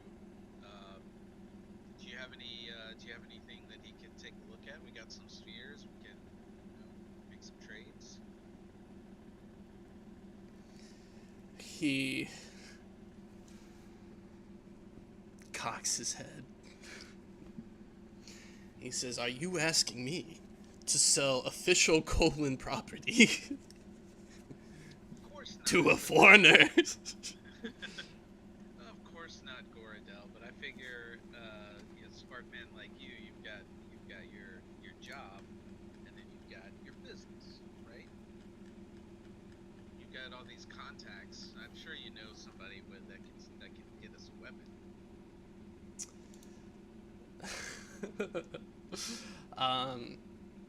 Just to spoil his companion card, him acting as a shop is part of is part of Yeah.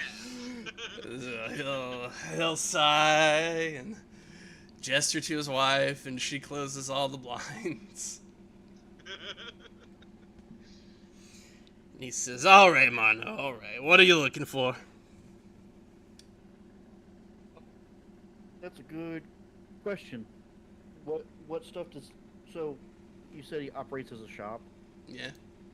will he buy weaponry that we don't use? Sure.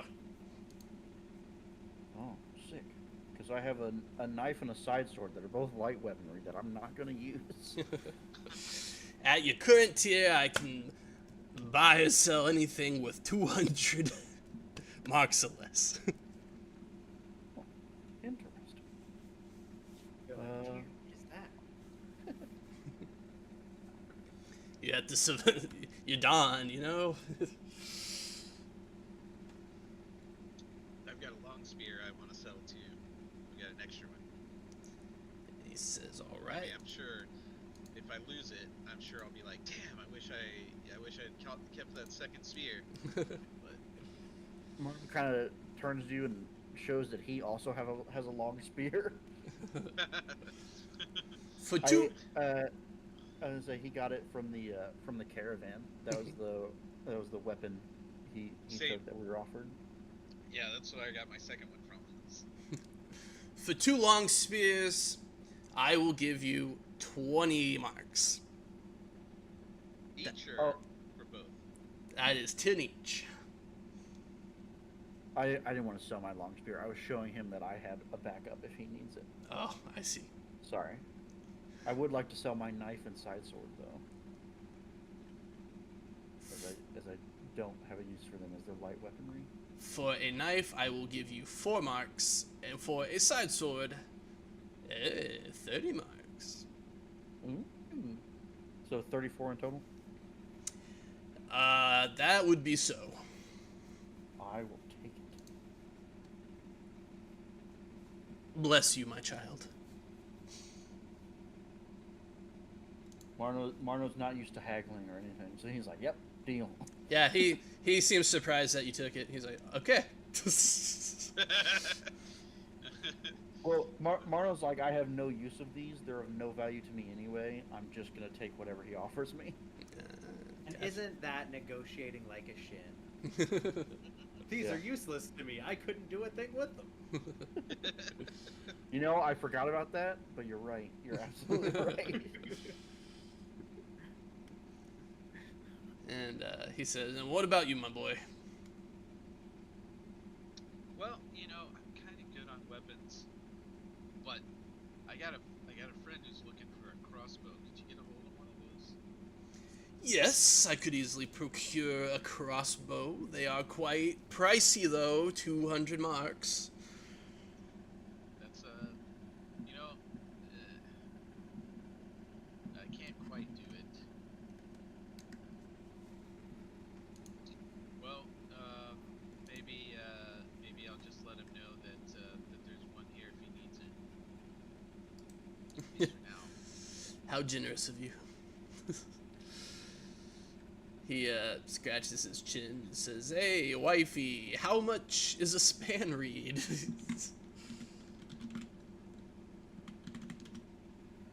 One pair is 100 marks. Not a good deal for me. Okay, moving on.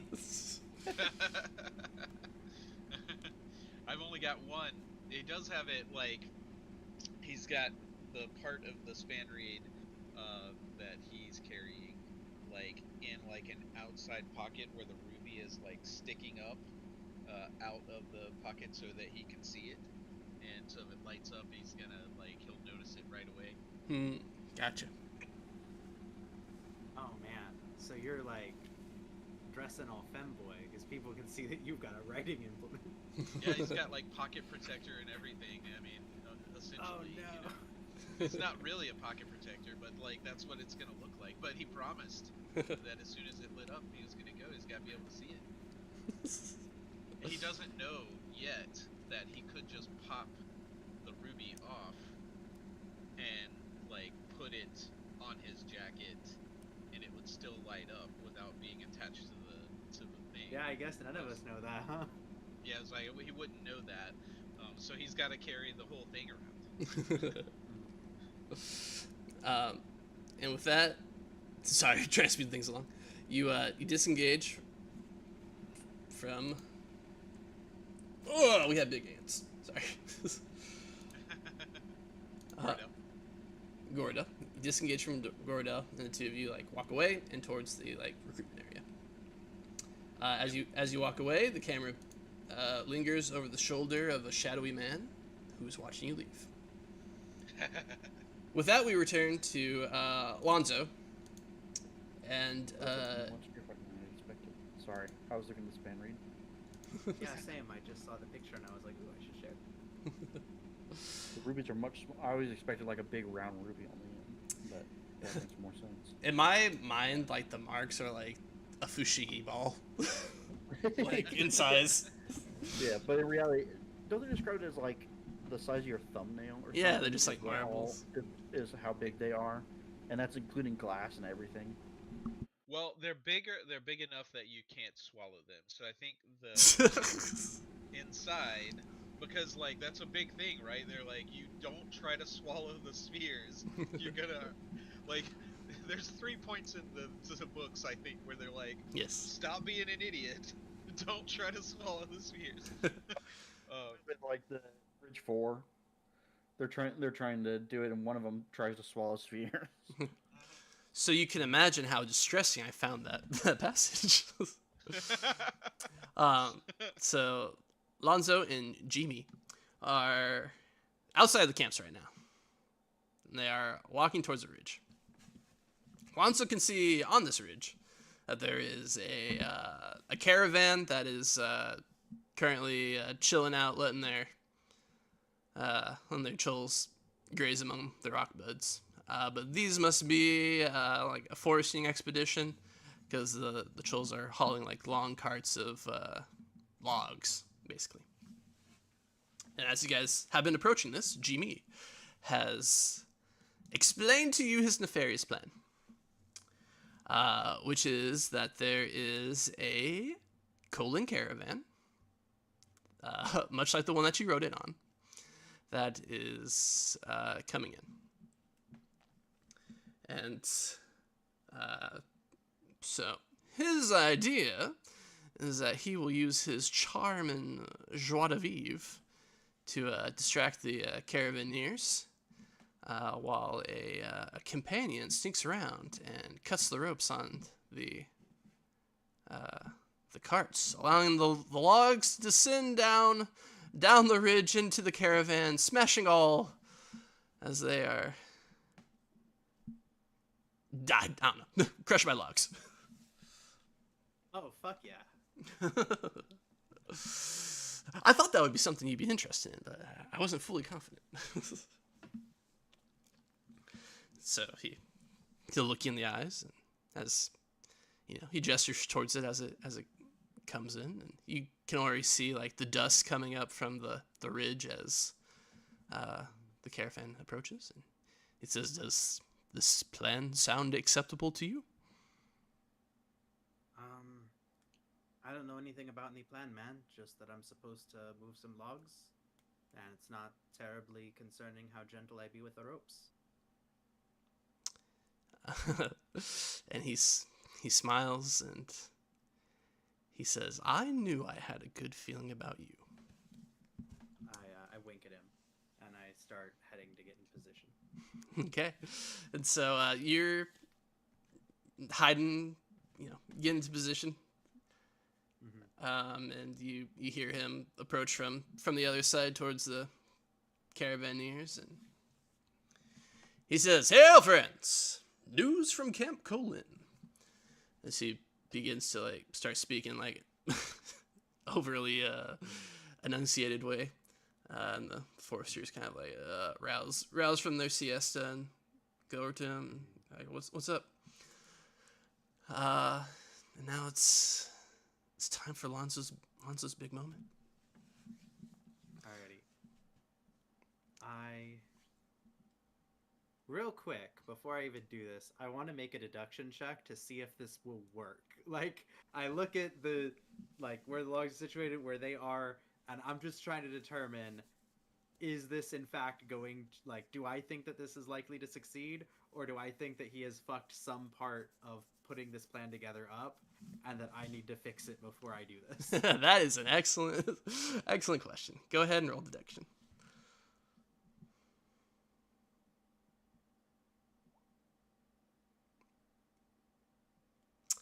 Perfect. And I also want you to raise the stakes on it. So roll me a raise your Okay. stakes.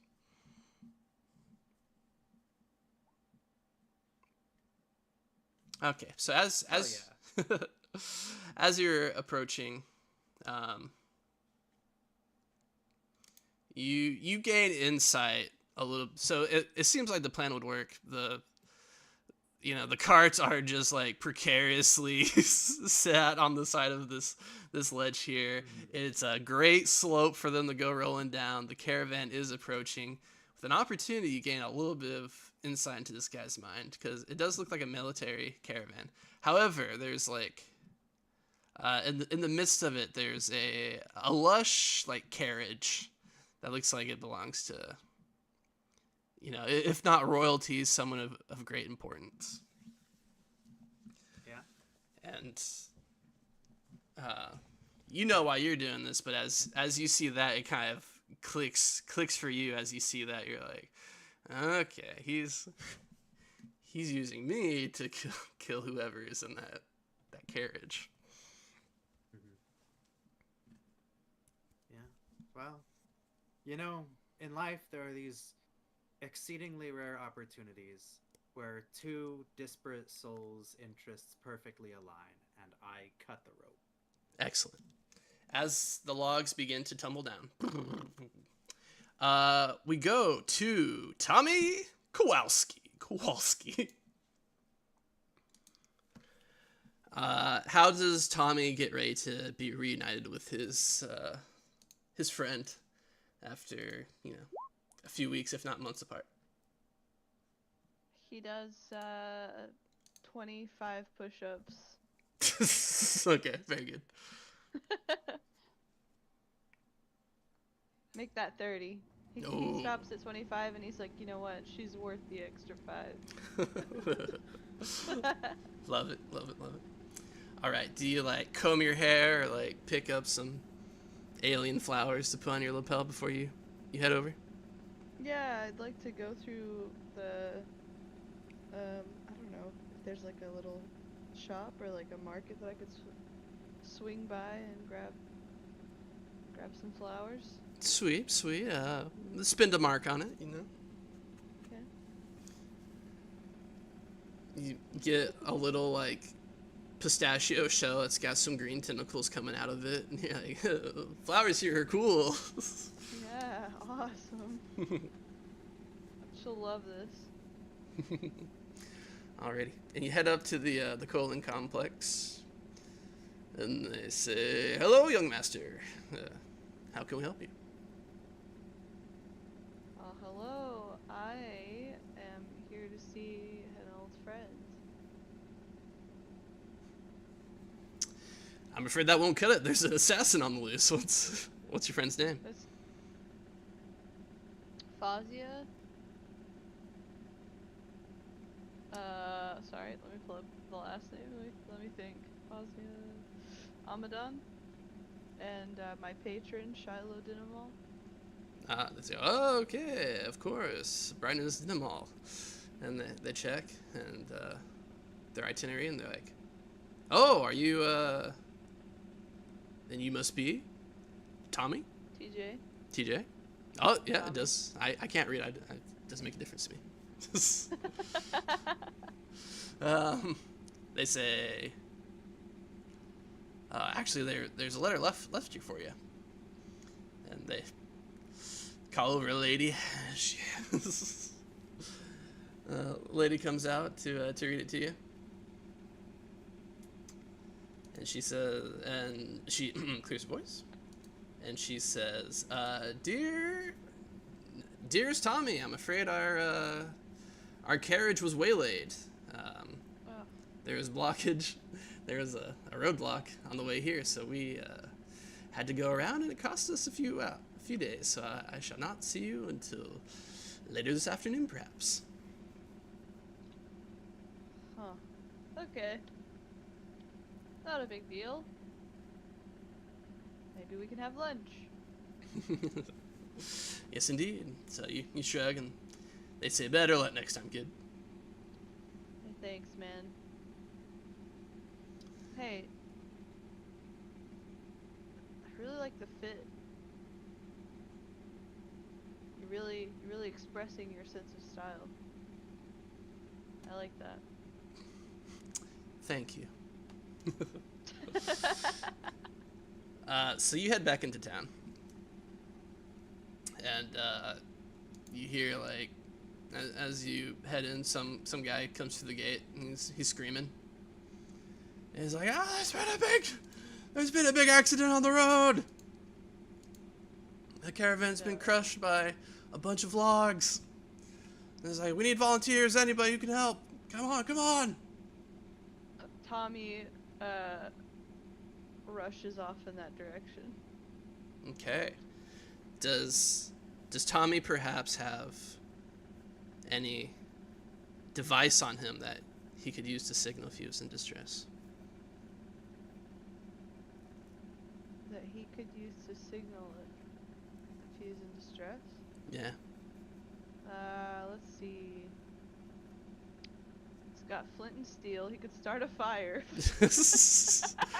What about the Spaniard they gave you earlier, do you think? Oh, absolutely. This old thing? Mm-hmm. Yeah, let's see what this thing can do. Sorry. You follow Alonzo's instructions and boop, turn it on as it starts glowing red. The instructions are like written on the back of his hand. Just And then, okay. can't let anybody see All this. right. And then Use the on. actual span read to write the instructions on how to work this. That is incredible. And then off. Wait. 7. Okay, got it. Okay. Great. You turn the light on and you rush out to help, right? Yeah, absolutely dashing. I'm like, Max.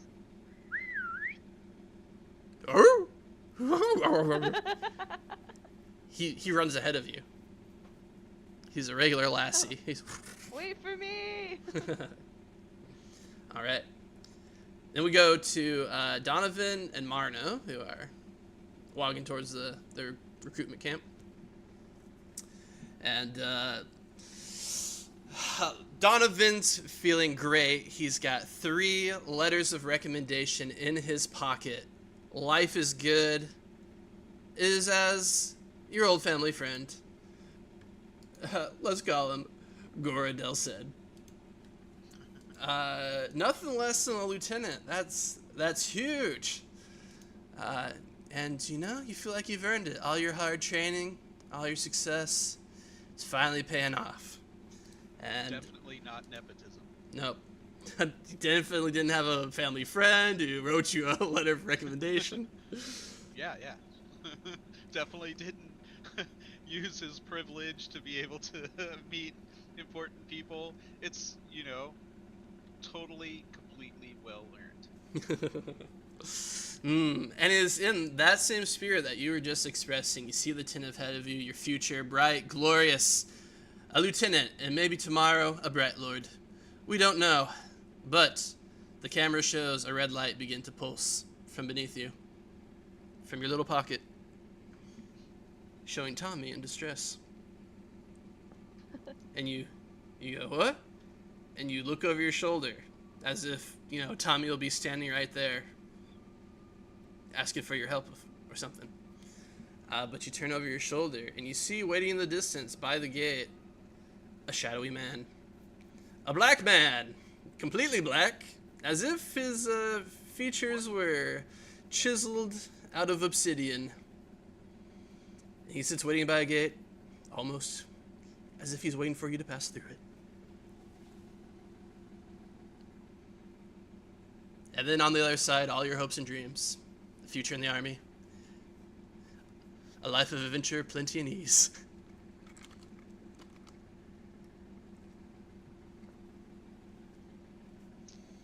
So, the black figure is waiting by the gate in which I need to pass through in order to deliver these letters? No, in order to leave the camp and help Tommy.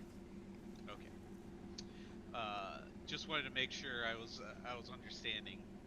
So, yeah, he is going to look at the letters, look at the. I guess it wouldn't just be the light. It would be like at least for a second, he'd feel the span read move around, right? Because Tommy's like reading his hand and moving the thing around and manipulating it. So this is following the same movements that he's making. But like from my perspective, I don't know what's going on. I don't know if he's like freaked by stabbing him or anything like that. It's just like it's doing weird things, and he's going to.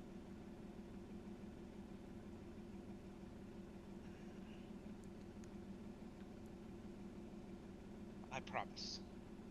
I promised. So he stuffs the letters in his pocket and he taps Marno on the shoulder and goes, "We gotta go find Tommy. I don't know what's going on, but he's in trouble." And he's gonna run back towards where he thinks Tommy is, which would be at the place he was supposed to meet his, his girlfriend. Marno will follow. No questions asked. He's there to help.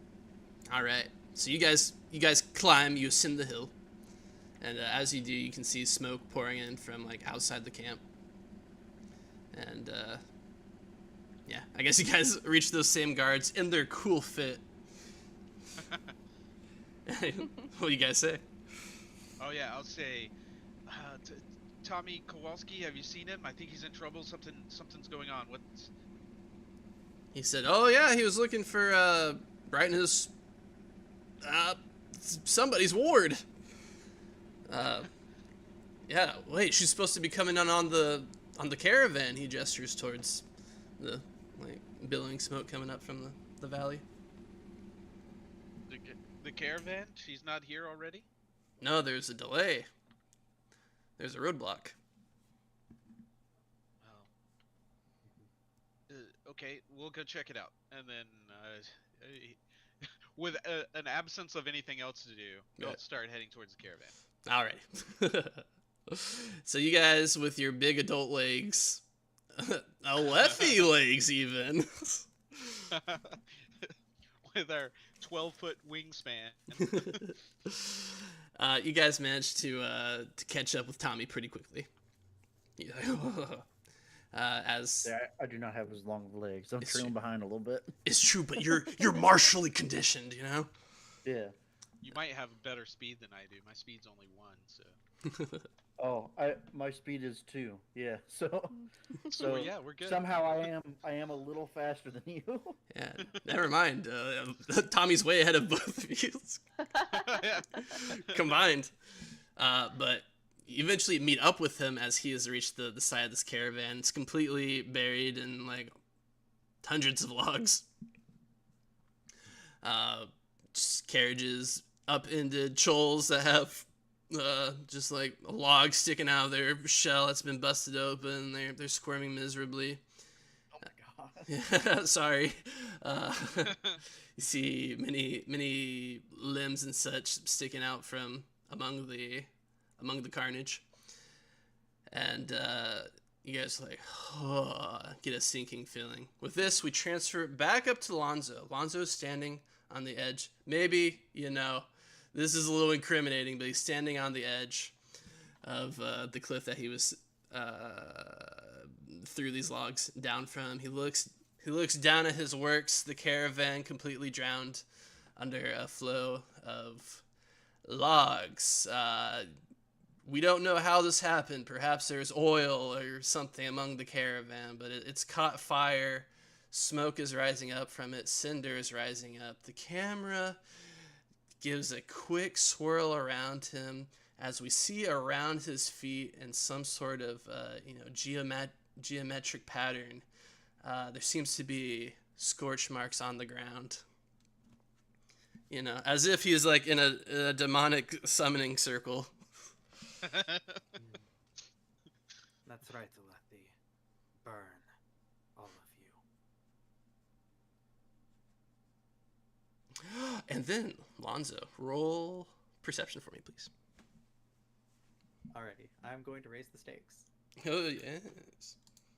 I feel like right now, seeing what's going on is very important.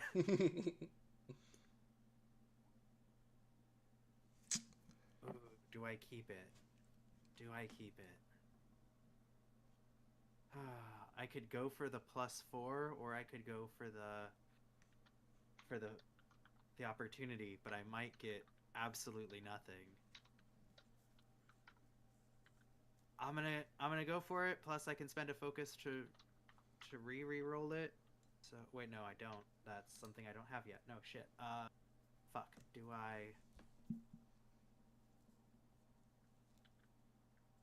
do it?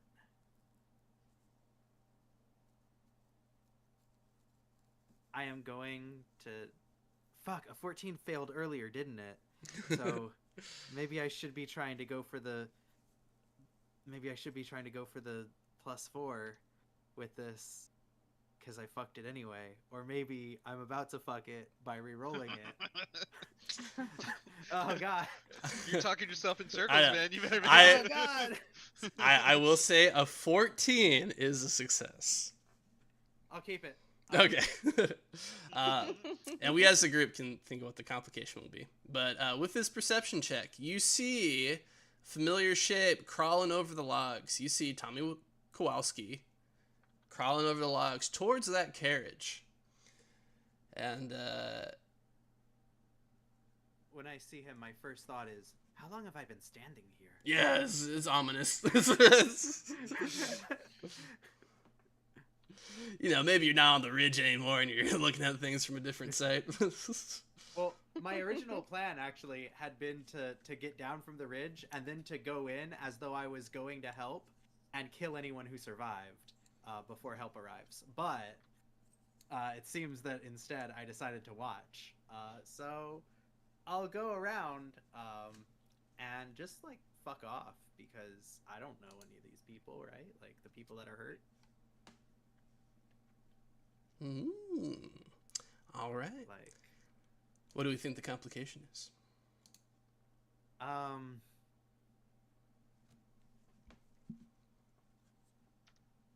Man, I don't know.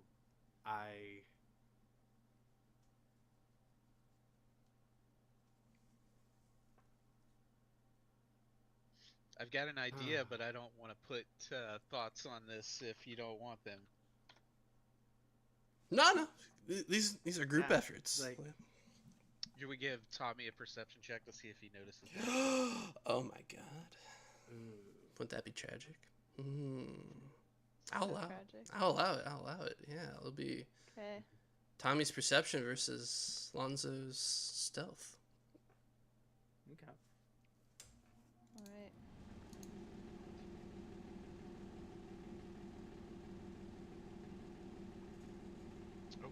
Okay. You know what? I've got focus to burn. I'll put a little something on this too. Ooh, that's a big roll. Wow. Too stealthy. All right. No. I don't need a triumph or anything else to go wrong. So I'll just keep that. All right. Lonzo makes it out scot-free. Scot-free. Except for the guilt. The only thing I'll feel guilty about is if you manage to save any of them. Oh man. All right, Tommy, Lots of Donovan, issues. and Marno. You come across a carriage that's been crushed under these rock falls. You see a little feminine brown hand sticking out from between the rock piles. Or rocks and logs. Someone roll me athletics to see if you can move it. I will roll. Let me get my character sheet up. There we go. Can I aid him? Yeah. So, do I get Give me advantage on it advantage. then? Yes. 1, 2, and lift. Oh, 11 at advantage. That's okay. 16 total. That's a not 16 in total. All right. With the 16, the two of you manage to push these logs off. There you see, within the carriage, Tommy, you can go ahead and write your patron off the character sheet. She's she's way Oh dead. no. No. No. But the gods have not spoken for Fazia yet. She is very crushed by some rocks. Her hip bones are shattered, and her arm is like twisted in a very painful looking direction. Oh. All right, so I believe some of our boys took ranks in medicines after the trauma of losing Tazo. That is true. I did. What's your medicine? I've got a +5. Okay, I will aid him in performing a medicine check then. Okay, Mine's only +3, so. I'm going to raise the stakes Okay. and say that if you fail this roll, Fazia will die. Oh my god. No! Yeah. That's some Okay. good DMing right there. I mean, if we don't do it, she's probably gonna die anyway. So I mean, That is so Yeah. funny. It's the trolley problem. if someone doesn't help her, she's probably gonna die anyway. So we might as well try helping her. Okay. All right. Here we go. Advantage. Raise the stakes. Roll it. Okay. That is a 22, but there's a complication. All right, Fazia will never walk again. No. I gotta say she's gonna lose the arm or something.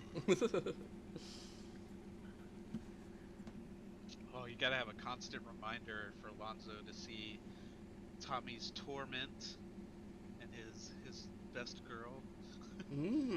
Yes, quite. Alrighty, with that. That's some good DMing right there. All right, with that, Donovan and Marno, they're like, not again. And so it's Tommy, how is Tommy reacting to all this as he sees Fazia just like completely crushed? And his, what's he say to his friends? What's going on with him? He's like, it's my fault. It's my fault. I know that like they were coming here to meet up, and he doesn't he blames himself. He's like, she was coming to see me, and I'm my patron, and she's dead, and the love of my life. I mean, my friend. No, the love of my life. He's just torn up, definitely traumatized, and instantly trying to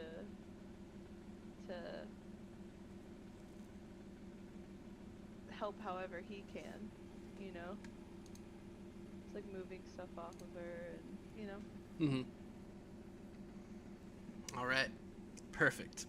So with them being like, fixing her up, they're like, okay, we think she's gonna live, but we have to get her to the healers quick. The scene fades out. Next we have. Oh, well, actually, I'm wondering what the next scene should be. We're gonna say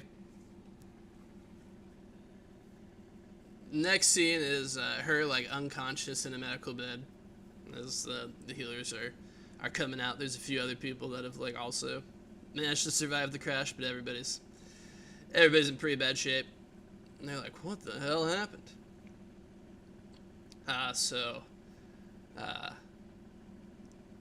Tommy is coming out of a medical tent to have Donovan and Marno waiting for him. Oh yeah, of course. Yeah. In fact, Yeah, we're we prob- waiting with Tommy. All Or right. waiting for Tommy. Yeah. Has Lonzo circled back around, or is he keeping low?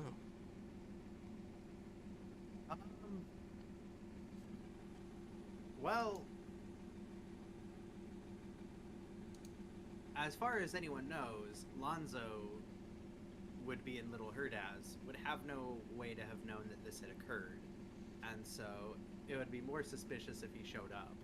So, having managed to get away, he's going to return to Little Herdaz and see if he can locate the guy who, who set this up. He's not like worried about it, but he's like, I might as well see if I can find him. Maybe we've got more work to do in the future. Perfect. Okay. Swans will not be present, as Tommy comes out of the medical tent to break the news to the boys that healers say she'll live, but her legs don't work so good now. Terrible. Little water boy to soften the mood. She'll never skateboard again. Not that she did before. They'll never learn Damn. to skateboard. And nobody decided to go edge dancer or truth watcher in here either, so we can't fix it. Oh, sorry, go ahead. Tommy makes a statement. It's like, I will dedicate my life to helping her, function in the world. She's not, she's not broken. Man, very nice. Now, at this point, you guys hear a little bit, some screaming and some commotion. It's just been a busy day. Sun's starting to set. So you guys are like, fuck, what now? And you guys run. And you see on the ground is a Horn-Eater man. And smoke is rising up from his face. Oh shit. And you see a slightly older blonde boy kneeling, shaking this guy's body. He shows no wounds, and yet his eyes are burned out. Universally recognized as a sign that this man was killed with a shard blade. Damn. As I'll look around and see if I see. I mean, obviously, if somebody was carrying a shard blade, it would be hard to miss. But is there anybody running away or anybody look suspicious around? No. Okay. What- Not even a roll for this. No, Okay. no. What we're focused on is the drama of the moment. On his knees Gotcha. is Weevil Knievel. He's like, Brick, no! Somebody help him! No. Is that your potential follower too? Your rival. That's my rival, and then Brick is his his ally, like his best friend Oh my god. that he made. Yeah, so if you recall, their potential follower said that the Chosen One would, lose a loved one. Oh, damn So they it. both have lost. Yeah, Tommy's upset, but for a moment he's like, fuck. Yeah. We saved his loved one, so maybe he's not even missing the he's not Yeah, even like, meeting the prophecy hey, anymore. I almost made you the chosen one. Yeah. If that's what it takes to make you feel good about yourself. Yeah.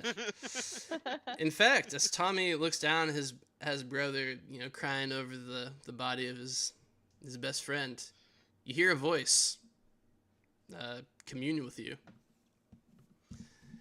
And it says, I'm sorry, young master, but you are not the chosen one. Though that path is closed to you, take solace in knowing that your loved one survived her ordeal. I wish you Whoa.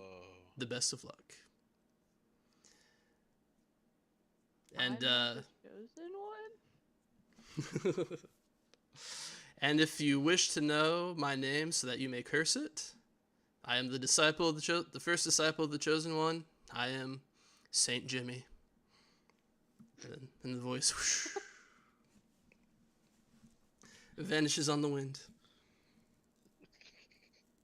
See? Yo!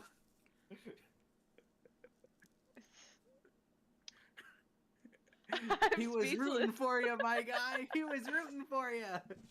Tommy's villain arc has begun. He's taken everything from me. No, you very specifically have not had everything taken from you. No, not That's the love of my problem. life. But he took my purpose. I thought you just said that helping her was your purpose now. I'm confused. I'm just a teenager. I'm not even supposed to be here. I'm not even supposed to be here. I love Tommy so much.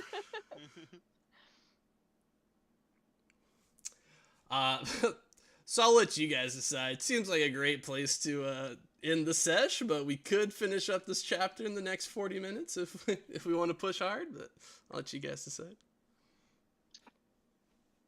I'm good to keep going, but Yeah. also I don't want to overtax our GM. So if you feel like you want to call it here, that's totally fine. No, I'm good.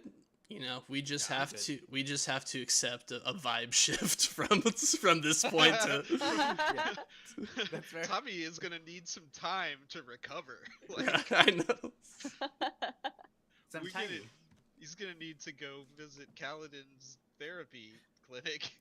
Whoa! That's not gonna be a thing for years. I know, which is a problem. Go throw him in a dark room with no stimulation. That's the real way to treat mental health.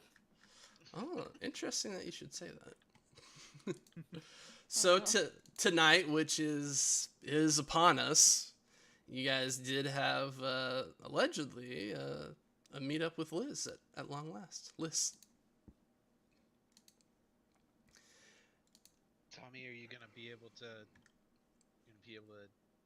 come with us to this? I don't. know. I don't know. Tommy's mad depressed, dog. I don't know if he'll be able to make it. I mean, let's see. I firmly believe in furthering the plot and participating in it. But I have to justify his participation. I think he'd attend, but I think he'd just be like, He's just like gone in the the Chimera arc ant, you know? He's just got like no light in his eyes and is like sitting in the corner as the adults do their thing. yes, exactly. I imagine like you would. Is want he to drawing be... some kind of sprint about it? Oh yeah. Be like despair sprint or something, right? Oh yeah, definitely. How about 1 second?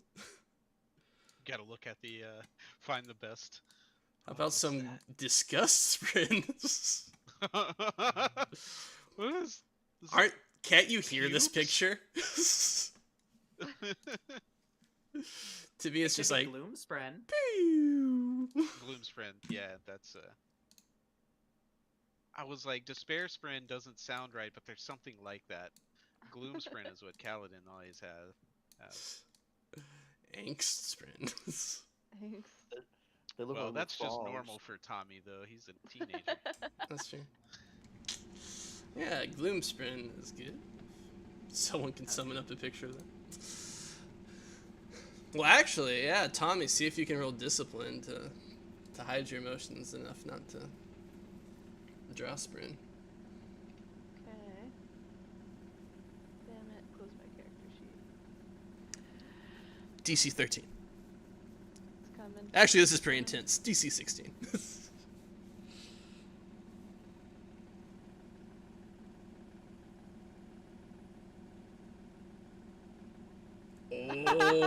Oh. Whoa. Ew. Okay. What's that mean? Yeah. I don't have a picture, but Gloomsprint Oh. are long and gray. I Like put it in tattered. the Discord. Oh, there they are. nice. Dude, those are definitely tongues. I was like, yeah. It's like tattered cloth is what it's supposed to look like. Oh, They could cool. be Phelan It's like- Irons. Yeah. The picture is small. So it's like, oh man, I don't know if I could even get a good crop of that, but you managed to get a good one. So Tommy manages to suppress his feelings so good, and he's like, "Well, he's taking this rather well." I don't know that maybe there's some resolve. Maybe that's what it is. He's not, he's like, okay.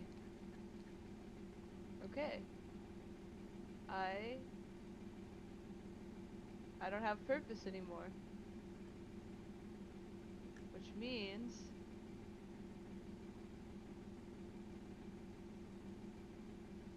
I move on to my next goal. It's gonna be me and Fazia kissing on a roller coaster. Oh my god, he's I'll give her that. so healthy. He's like, okay, we're shifting. Back on Me and Earth, he Fazia. actually had a therapist. Yeah. Yeah, well, yeah, I had to start seeing one after the divorce. What would Dr. Feinbaum tell me to do right now? Dr. Feinbaum. I see the same therapist as my dad. Ugh, Alright. shouldn't do that. Alright. What a healthy family. Eh. So, I'm sorry, I have the bushes for it. let's. You guys return to the Red Rock Bud, and the patron sees you guys, and she gives a nod over towards a secluded corner. So you guys nod and head over there. Inside, a dark-haired, full-figure woman watches you with a keen eye. She wears a black dress, emerald jewelry, and a fashionable but practical boots. Calmly gripping a bread knife, she calls out, "Big decision to make. I should have listened to that chapter." She could probably set her accent to whatever she wants it to be in the moment, right? Actually, in the GM advice, it says she switches between 2 accents as she talks. Yeah. So you finally came for me. Speaking carefully. Speak carefully, whoever you are, or I'll show you how well I use this knife. And she gestures for you to sit down. And you guys get her. And may I just preface this picture by saying I'm down hard. Damn. Oh wow. We weren't ready. I know. Ready. Understandably. We got a plus-sized assassin. God is good. Goodness gracious. The description that we were offering around was not wrong. I love it. That's why Tommy rolled a 20. He's That's a he's great he's sound I gotta lock effect. in. I have to lock in. Wait, has he? When he says he's moved on, he does? No. I I mean, know. Not Lonzo She- drawing she- first, Spren. she friend zoned me a long time ago. Maybe it's time I. Every time I seek other avenues. Chicken. All right. After we get our, ayugas out of the way, she's wearing a glove, which is not quite as bad as the Sagan. person who didn't give us her name, but still a little scandalous. Mhm. Yeah, she's trying to blend in with you guys.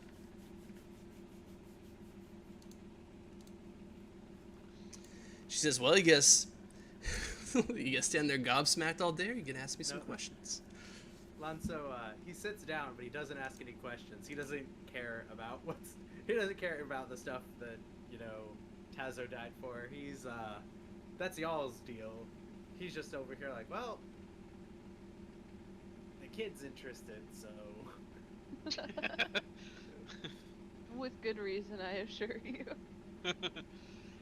we we were told to find you by what we expect as a mutual associate, uh, Tazo.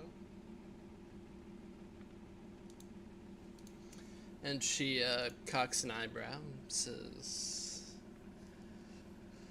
"Oh, and why is it that you're delivering this message and not he?" Well, he was very close to completing his mission and I set the dagger on the table. ran into some men carrying this. He didn't survive.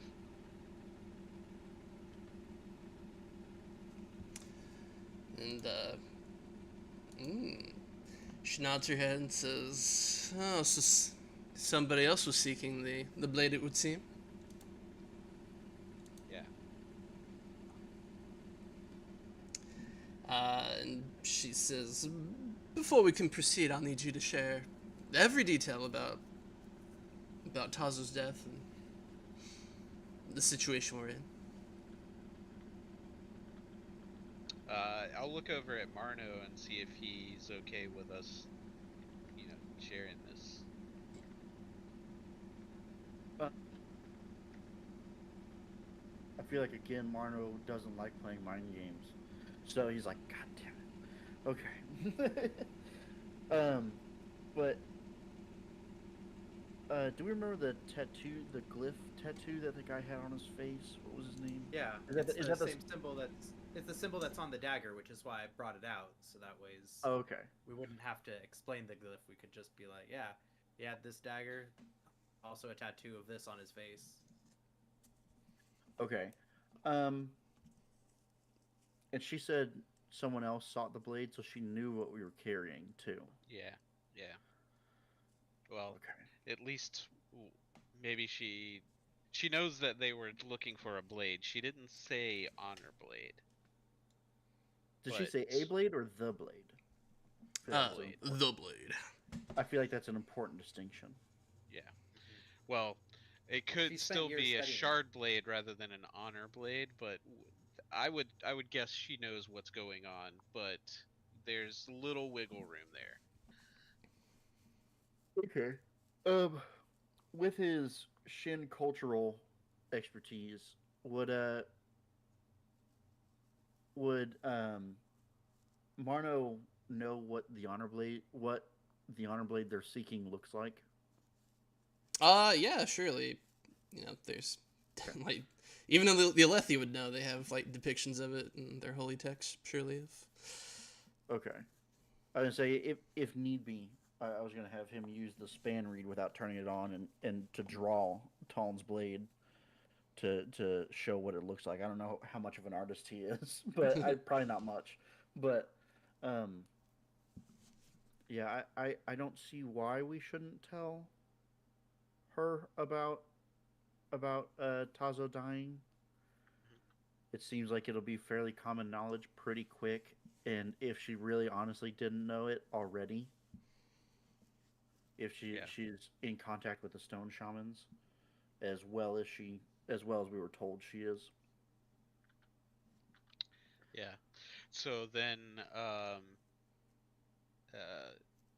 Donovan will start with, them meeting Tazo and him sharing their, his sort of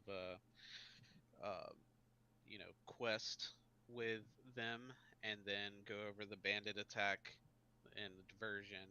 Tazo realizing that they were using it to, switch the sword out somehow, and running off into the storm, and then us following, and you know um, the um, the the person who who stabbed him getting away, us fighting Veth, bringing him back, and then confirming that there was still a shard blade that the Alethi or that Borden was carrying, but it wasn't, the one that um, Marno is drawing.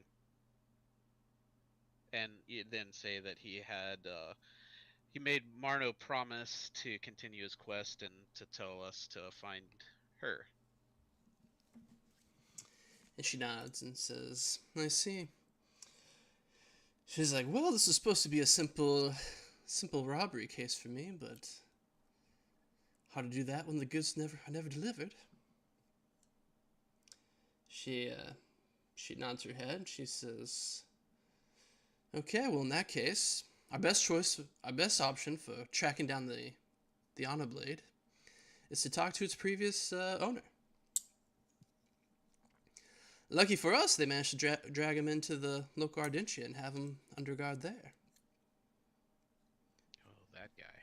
If we manage to get into contact with him, he may be able to summon it right out of the air and the job done. We did see him. He didn't seem to have his wits about him. Yes, unfortunately, that is what the rumors say. Okay, so let me get this straight. You actually think that man is Talon, that you're pursuing his honor blade, and in addition to both of those things, the plan is to go to him, get him to summon it, and then take it from him. Well, if he can't... Am I understanding that correctly? If he can't summon it, he can at least locate it. And yes, I do believe all of that. I used to employ a man who wielded one such honor blade himself. So you might say I'm quite liberal with my beliefs. Oh, okay. And let's just say he doesn't want to give it to us. How do you imagine that goes? I don't know if I'd want to fight him even if he didn't have an honor blade or a shard blade. The guy was massive.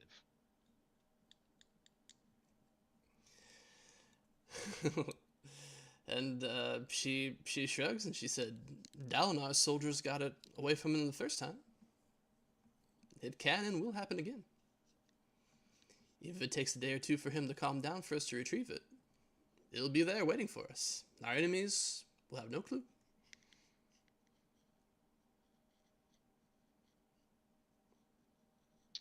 Well, I admit I'm curious, and I'd like to try it. I don't expect that's going to be as easy as you're saying. I don't think it's going to work, but I do want I want to figure out what's going on here. And to this, Liz will say, the trouble is the babbling mess who, problem is he's a babbling mess who ain't got anything useful to say. And then, as if in answer, a loud crack echoes through the room, and Tazo's stone begins to tumble out of Marno's pocket and onto the floor and across the floor of its own volition. It shatters into the form of a tiny woman made entirely of stone. The strange spren looks... Fuck? Whoa! The strange... As everyone else. I'm like, whoa?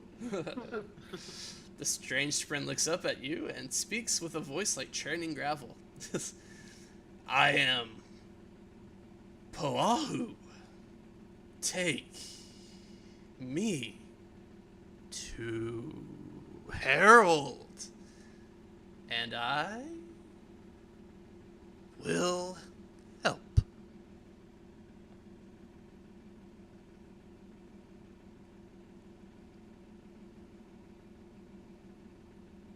Yeah, I mean, Everybody's just like, ah!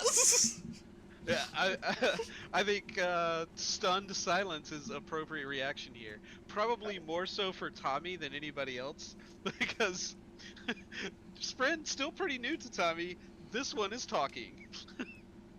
I would say I think Marno would probably go into a kind of prayer posture pretty quickly. As this, I mean, he's seeing proof of Sprint of the Stone for the first time ever in his life. He's like, holy shit, oh god. That this thing's appearing in front of him is either really good or really, really bad to him. So he's like, I'm gonna hope it's good and hope for mercy, essentially. She puts her hand on her hips and looks quite pleased. Just like the picture. I'm gonna go get something to drink. Okay.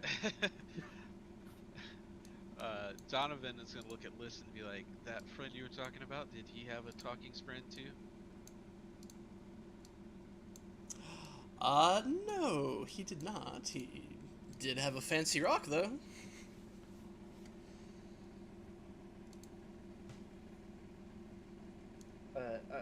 I'll say I'm still like fully on the floor in a prayer, in a prayer posture in front of the, showing this, and I'll go. This stone was given to me by Tazo when he died.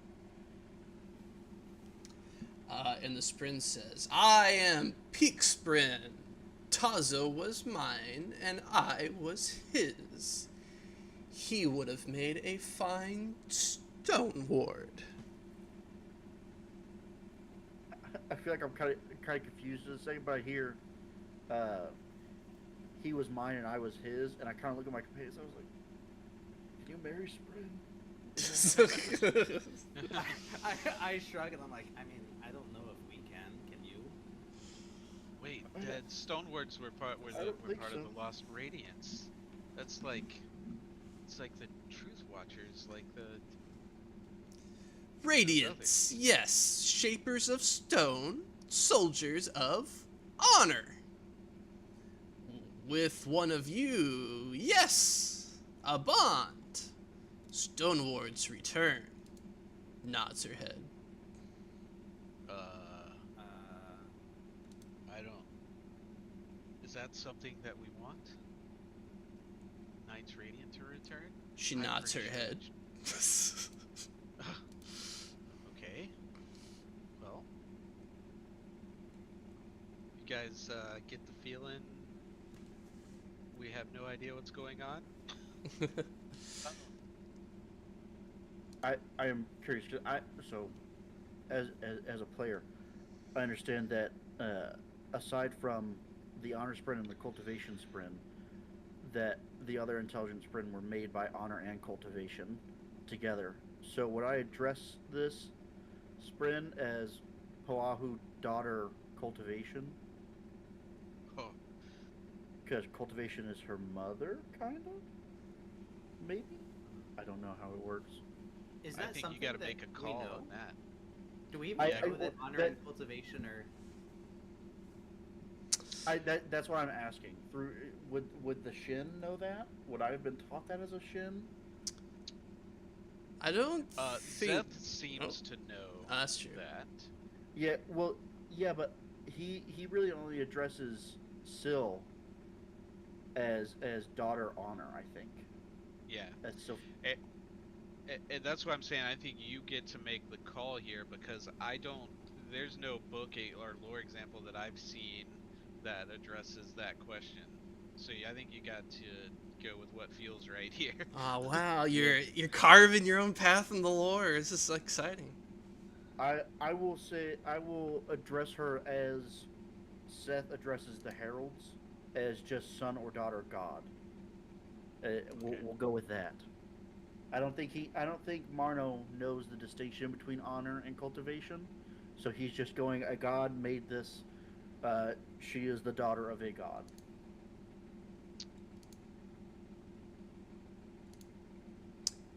Approved. Okay. And I will say, Harold Tall knows us, our patron. He will talk to me. Crosses her arms and nods. It's the weirdest fucking day. Stormy Yeah. day. I take that drink that I grabbed. I'm like getting back from the bar, take the drink. I'm like, yeah, you're telling me. How you doing, Tommy? You need anything? You want something to drink?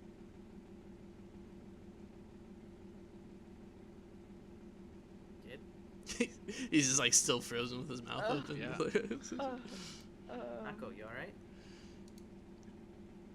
I Oh think yeah, I'll have man. another Coors banquet. Well, they've got Talu Ale here. I don't know how that compares to that weird drink that you're talking about, but I'll grab Right. you one of those. Okay. You probably Something should tell happened? Lonzo what happened to your to Fazia. Um, she's killed in a. It was logs that crushed it, right? Out of Yeah. character. Well, her. My patron, Hmm.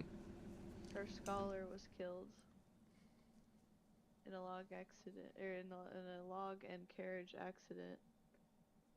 And Fazia, my best friend on Roshar, uh, was paralyzed. They say Is she'll never walk again. is Fazia a Lethe or is she a horn eater? She's a Lethe. She's a Okay, Lethe. Her and her patron are like scholars, and so they were studying the Horneater Peaks. cool.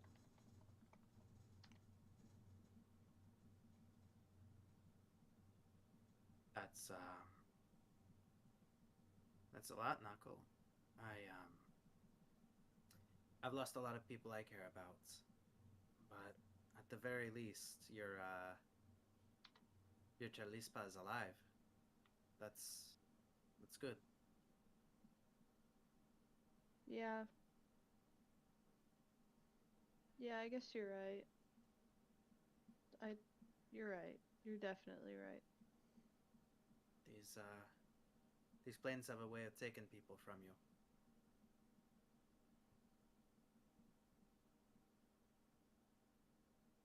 And he'll think about it for a second, and then I want him to kind of come to an epiphany and be like, someone did this.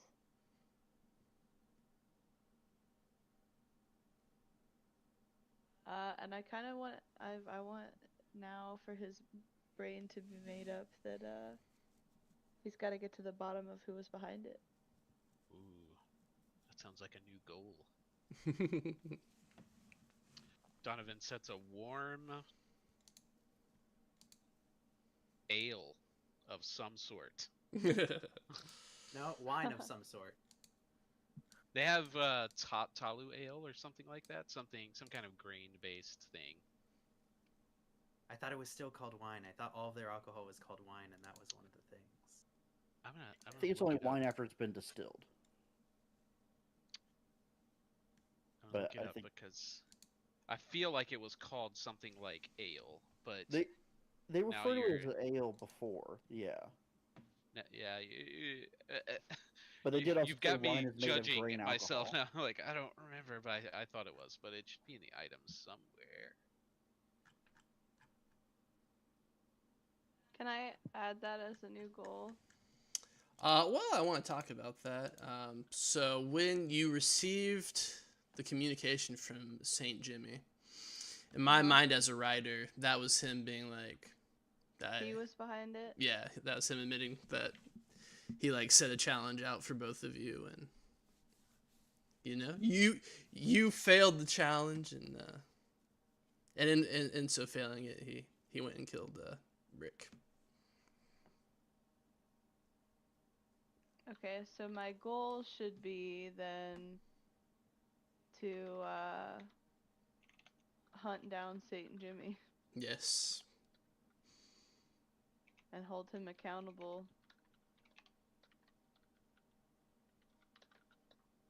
uh, for the deaths and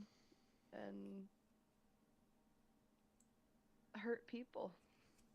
Yes, indeed. All right. There will be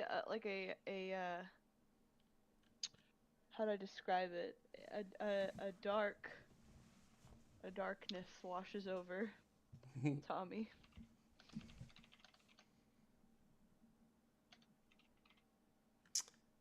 Excellent. From that, I take us to the Ardentia. Oh, remember when we talked about putting people in dark rooms earlier? Ooh, foreshadowing. What does Pa'ahu do here? Where does she go after appearing to us and going, "Hey, take me to him"? She returns to the stone like reforms around her, and she seems to be rock again. Okay, I'll pick the stone back up. I feel like I need a more reverent place to have this in my pocket. Um, now that I have some understanding of I'll just hold it in my hand for right now. I don't want to put it back in my pocket. Yes. Well, as if it's just an object. Right. I don't want to be like, oh yeah, whoop, you go in my pocket. No, I'm holding you for right now. A little more reverence given. Huh? Now that he understands. Excellent. He's like, oh shit, I need to do this or else I'm going to be cursed. Oh yeah, yeah. It's been such a weird day. I saw that guy that's been following us. I I saw him right as I got the signal to go help Tommy though, so I don't know what was the deal. I didn't talk to him, and I don't know. Yeah. Remember when we were playing that game and the woman that runs that casino was like, "You guys don't even know you're being tailed." I saw there was somebody tailing Marno and I. I couldn't see his face or anything. It just was in shadow or something. It was weird. But I didn't get a chance to do anything about it because right whenever I saw him, the signal went off and I just took off running.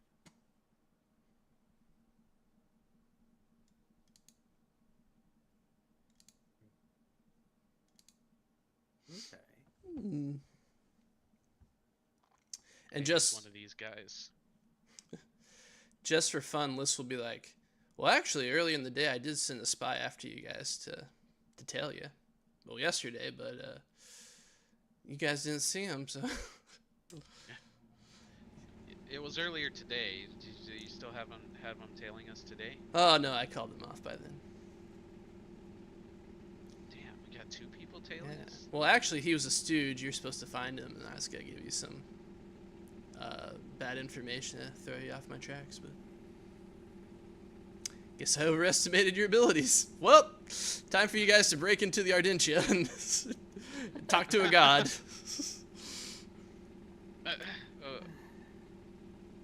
Donovan pulls out his letters and then puts them back in. I'm never gonna have time to do this.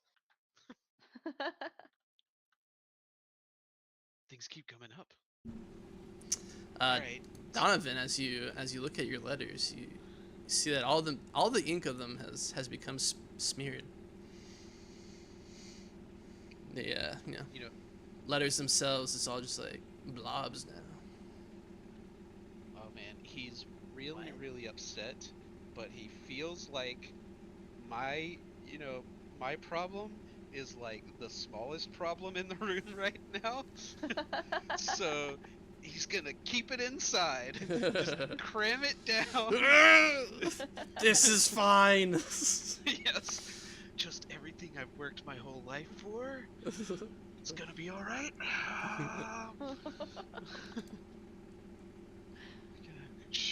Adolin seems nice. Maybe he'll write another one. Perfect. All right. Pushing us along. So the next stage is you guys are like, okay, we gotta talk to Tom. To do that, we're gonna have to infiltrate the Ardentia. Now, as you guys have been working your way across the camps, you have been put into the good graces of several individuals, and they have, decided to provide you guys with favors for what you've done for them and for being bros. So this is going to be a encounter. To resolve the encounter, you will need 9 successes before 4 failures. You have, yeah, intense. You have gained a favor from Borden Batani, the patron of the Red Rock Crab, and Liz as well. You may call upon these favors one time, and they will give you an advantage on whatever role you're seeking to accomplish. Huh. Still seems like this one's gonna be tough. Indeed. And also this kind of like advances.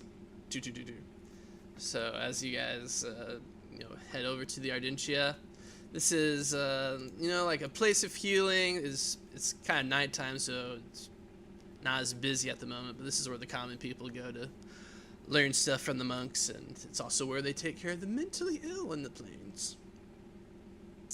And thus, where the Herald of War is currently being kept, if you believe some people. The first obstacle that you guys come across is the Colin Guards. In the heart of the Colin war camp, several of the High Prince's guards watch for signs of trouble at the temple complex perimeter. And so these can be bypassed by making forged orders, building a rapport with the guards, scaling the walls to avoid them completely. Who wants to give this a shot?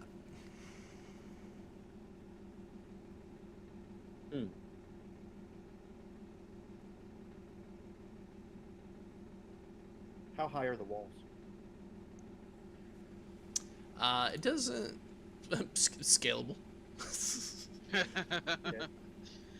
It looks like it'd be fairly challenging to get over them, but it's doable. Considering how tall the Lethi are, they're probably like fucking 20 foot tall.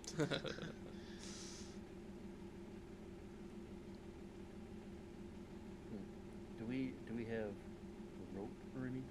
I'm trying to see what equipment we have. Let's see. Nope, no rope for me. We could Got a buy blanket. some, but You could call upon a favor to have someone deliver rope to you. that would give us, like, mechanically give us advantage on, like, an athletics or something. Yes. I was gonna say, who is our lightest member? Probably Tommy. Definitely. Yeah, Definitely yeah, Tommy. yeah. Okay. But, How short are you, Marno? yeah. I- But I feel like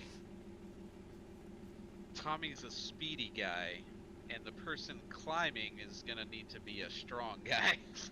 Yeah. Well, I was gonna use athletics to help lift Tommy up onto the top of the wall.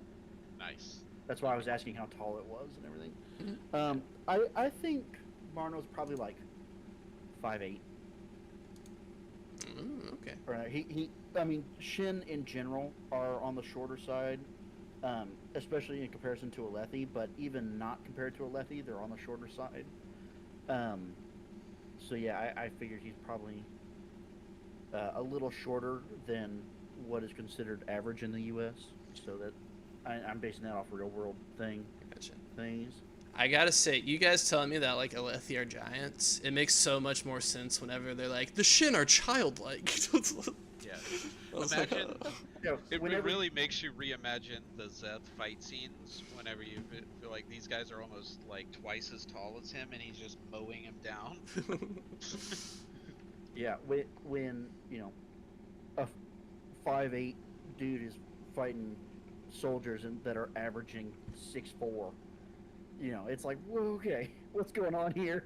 How's he making it through all those guys? Right. Um,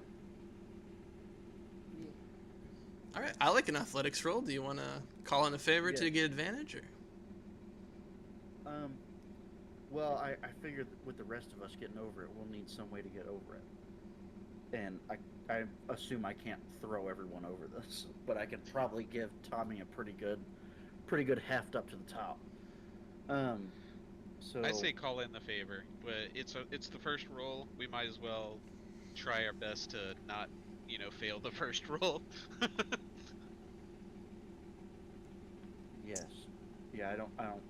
Okay, we'll call in a favor to go get some rope. I don't know what exactly that entails mechanically, but You- Give you advantage on your athletics. okay. All right. All right, Tommy, you ready? As I'll ever be.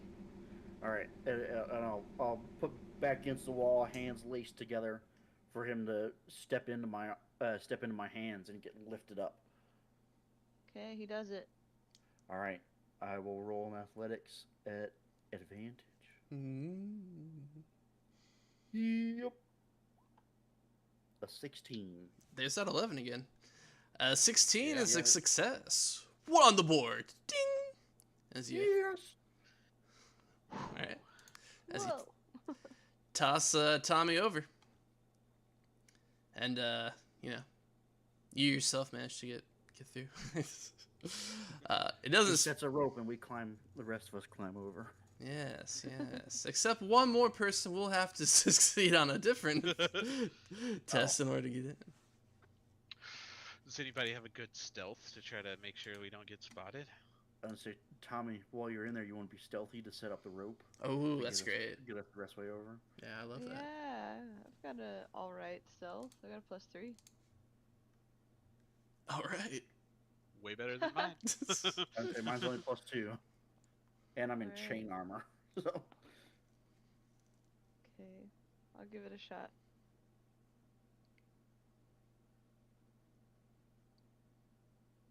Are you wearing your armor to this infiltration? How many? I feel like I definitely wear my armor all the time.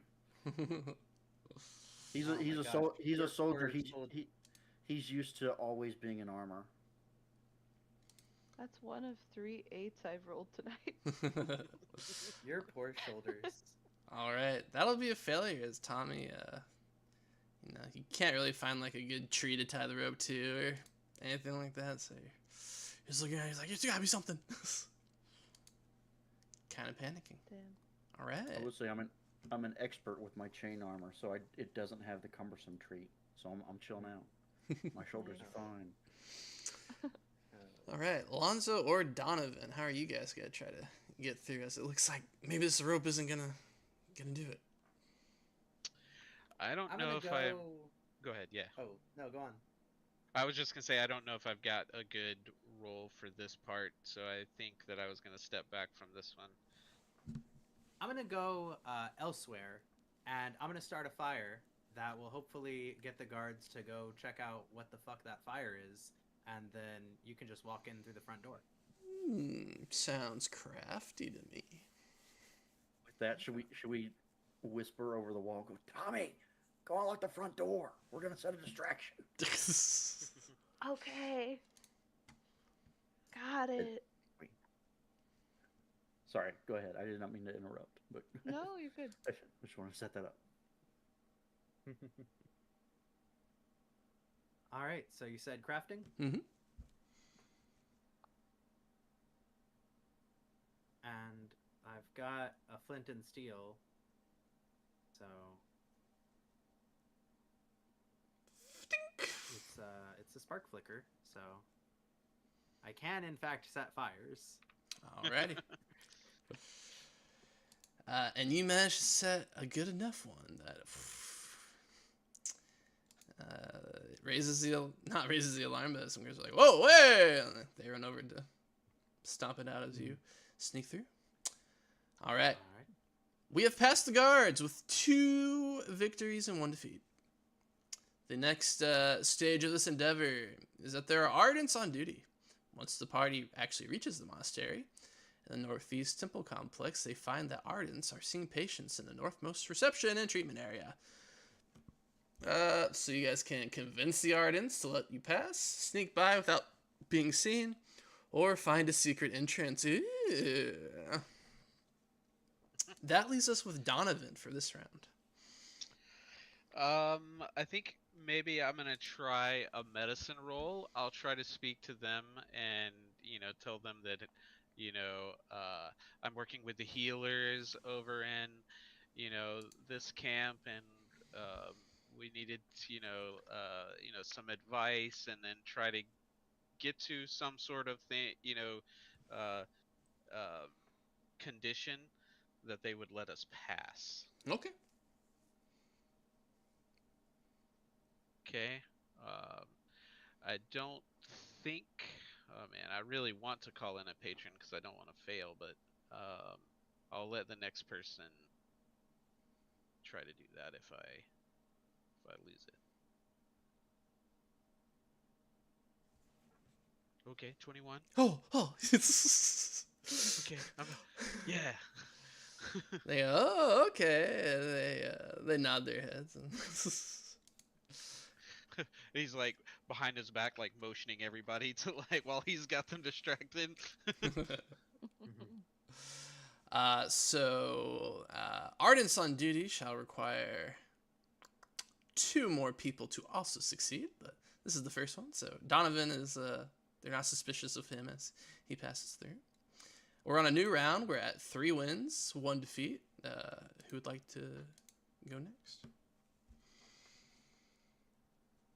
Anzo, how well can you deceive? Oh man, I gotta tell you something. I'm not so good at talking to folks, but Okay. I had an idea. I would be a soldier bringing you in as like someone to be put away here, and I figured I could use discipline if you could use deception, but I don't know. Oh, that's fun. Well, here's actually an idea. What if you use intimidation to just look like you belong? Like, so we don't rely on me doing the check, we rely on you doing the check by they come to ask you, be like, he's, don't bother me, there's colon business, we're here to get this guy chained, that kind of thing. Any kind of colon heraldry, or heraldry that I'm supposed to be here. I don't think. I feel like I'd have to deceive pretty well to go. Oh yeah, don't worry, I'm out of uniform doing this. I do have a uniform, but it's a Shin uniform. I'd assume. Yeah.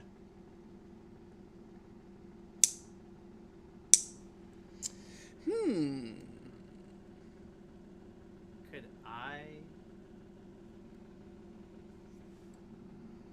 I mean, let's go with your plan, but could I try insight to get an idea of what they think a crazy person looks like, and try to play into that so that it doesn't look like I'm overacting it? It's a respect. It's an homage. Yeah, that's fine with me. And we could call in a patron to be like, Liz has a uniform or something she can. Oh, she provided you guys before we started. That probably works. That works for me. I will put on a soldier's uniform in colon heraldry. Okay. Which one of you guys wants to use the advantage, though? Oh, yeah. I have a +4 to my discipline. I have a +4 to insight. Okay.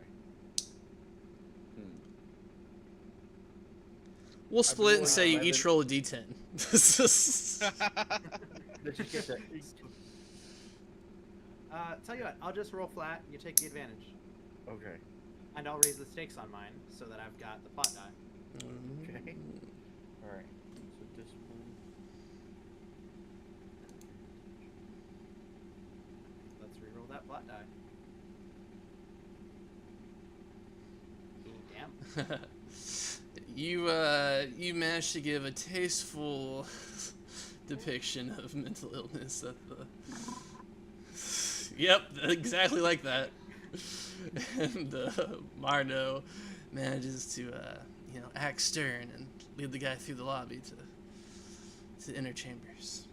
So I've got you like just underneath the armpit, lifting up, where you're like, oh god, that led by one guy, pretty forcibly, and then I feel like I've got my long spear, as that's a little more appropriate for a soldier in this area, instead of my hammer.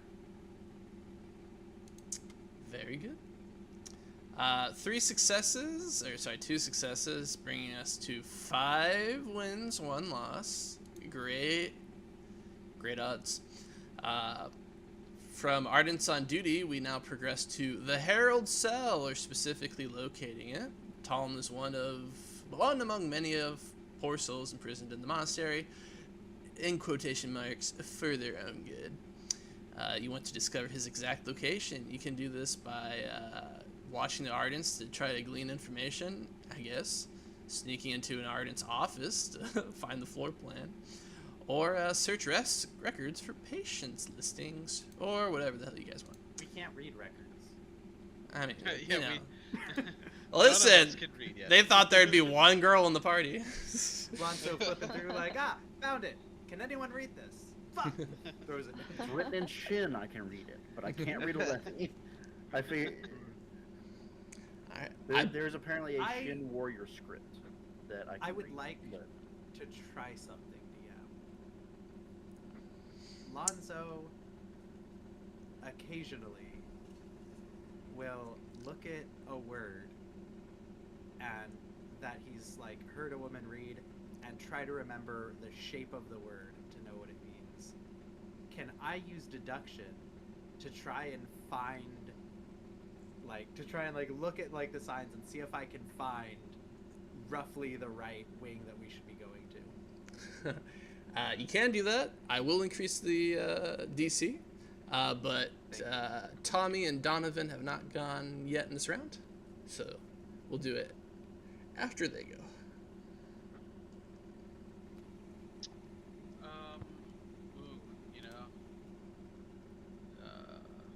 My other best skill is also deduction. I don't think heavy weaponry is gonna come up in this. I mean, you gotta break the door down somehow. that's what I was thinking earlier. That was what I was saving heavy weaponry for. Use it to threaten an Ardent.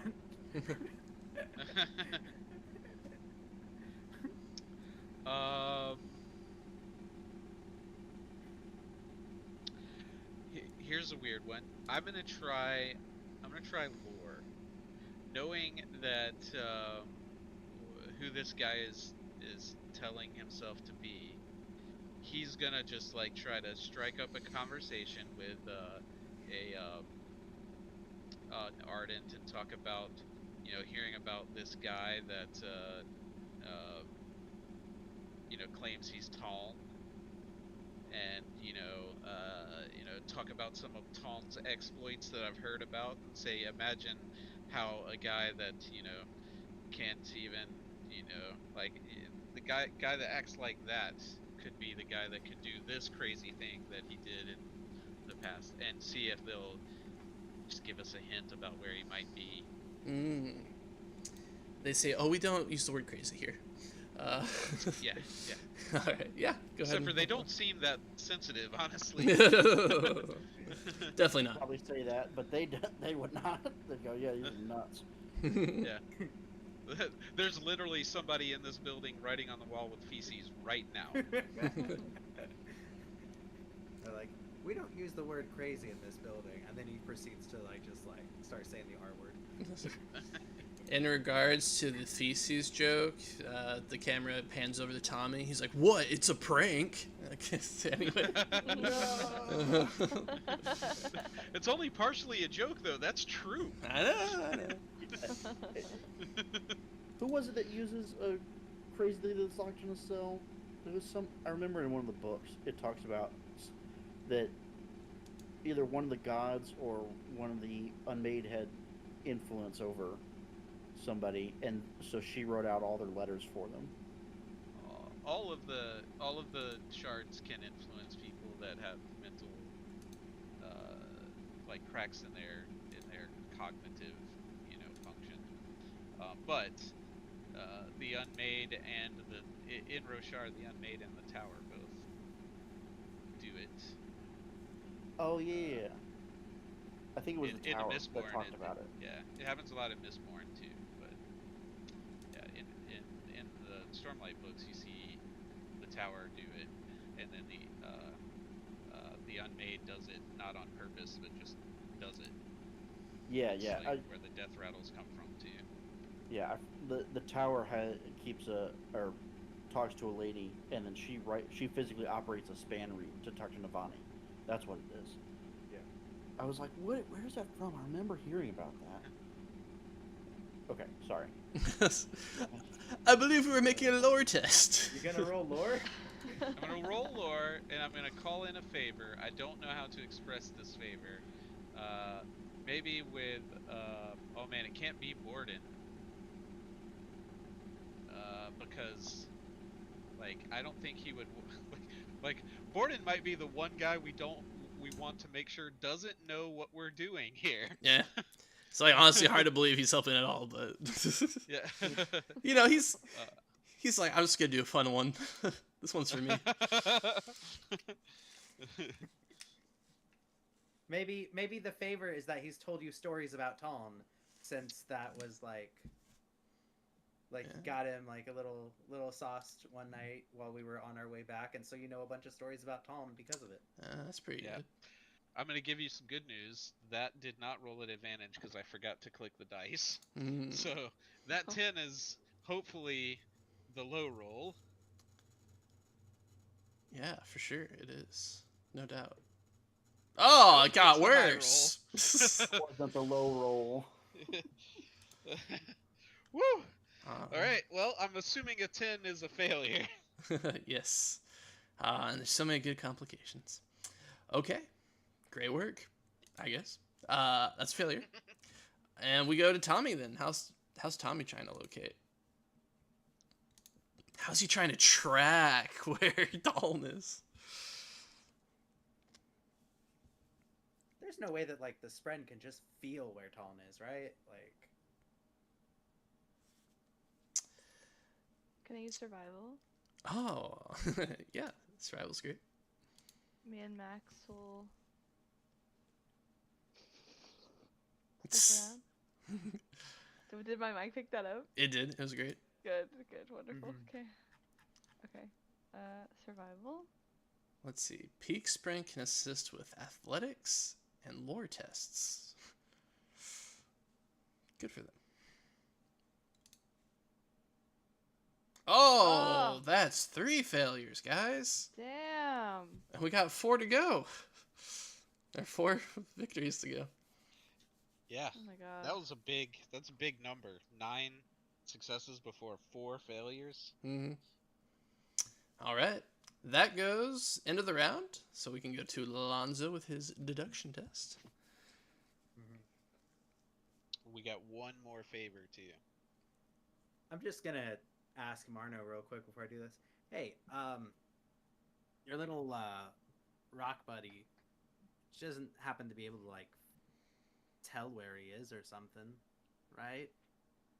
That would be so convenient. He's got the rock in his left hand. And he's like, I don't know. And so he'll address it. And so I looked it up. Nimi is the proper honorific here. Is Right, there like Sir Nimi. honorific for a Spren? Yes, which is what he uses. And then Aboshi is like super high Spren, which is why he uses that for nail. Okay. So he'll address it and go, Pa'ahu Nimi. There we go. Sorry, I was having to make sure I that's said tough. it right. That's a tough one to Pa'ahu pronounce. Nimi. Pa'ahu Nimi, do you know where the Herald Tone is?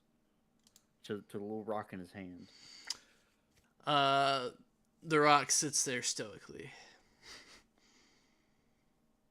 I don't think she's gonna help us. After like 10 seconds, he looks up. I don't think she's gonna help us. Well, let's see what we can find out, and I'll look around. Using my deduction. All right. And I'll spend a focus to raise the stakes because holy shit. Woo, woo, woo, woo. Hey, well, that's worth a reroll. I'll reroll that raised stake. Yeah, we don't need the complication. I'm pretty sure a 24 He's would got such a succeed either good way. list.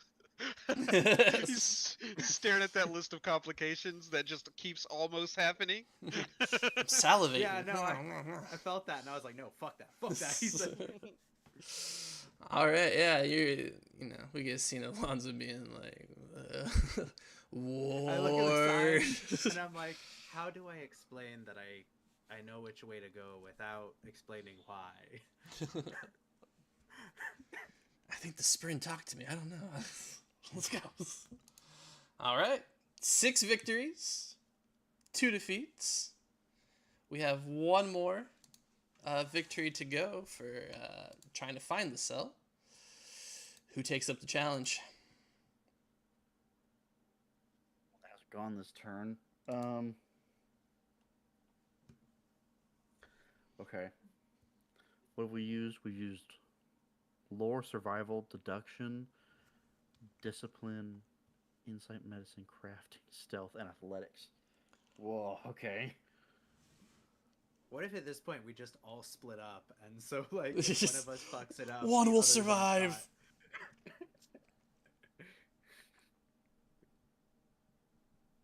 Not. Sorry. We have used perception. Okay. Use medicine. Shit. Those are the only things I'm good at. I'm all my skills that I'm good at, other than heavy weaponry, have been used, and I'm waiting to use that to pry the door open if we need it. Oh I wait. think with this many, we have to start reusing skills, Yeah. even if we. You did say we could break into the head Arden's office? Yes. It's a stealth option, if you want. Oh, I'm not very stealthy. What if he Break puts is the a word strong that I was. emphasis on the break? Yeah. Yeah. It's Yeah, like, that's how what I can was I kinda like- break? What about Can I put a smashing fu- into it, huh? Well, it may still be stealthy, but literally just going up to the door handle and with it locked and just breaking the door handle off and pushing through. I don't know. That seems like maybe too much, but it'd be really high athletics, or it would still be a stealth roll. So, Yeah. Yeah, to me, not in the spirit of this particular leg of the things. okay. It's like, what if I held a guy at gunpoint and told him to take us to it? I guess that would work. But I guess I sold I myself will- on it. Attempt a stealth roll, Okay. then to try and sneak my way into it. Where's that Alright. reference sheet? Hey, how about we use that last Yeah, outline? you probably should. We're Let- hanging on the edge of defeat. Okay. Borden gave you the location of the office beforehand, so Okay. So, stealth at advantage. I feel like even then I only have a +2 to stealth. So, roll well. what exactly would I be able to raise the stakes using a focus? You that how it can't works? know, but since you It's an agent ability. since that's you're interesting. Okay, I did so not know that. cute when you beg, I'll allow you to raise the stakes. Alright. I stay Okay, within 20 feet of him. Perfect. Oh, okay. Understood. So, You're watching the corner. advantage and to raise the stakes. All right, we ready? You ready? That's really good. All right. For the opportunities,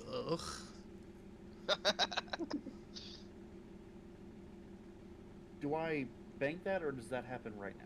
it happens right now. If because this is an endeavor, can't we put the opportunity as an automatic success for the endeavor? Ooh. I mean, sounds good to me. Okay. So I actually we get think 2 this is successes? what the opportunities are suggesting. So it's a captive patient escapes from their cell, distracting the ardents and guards. So we can say that leads to an automatic success for the group.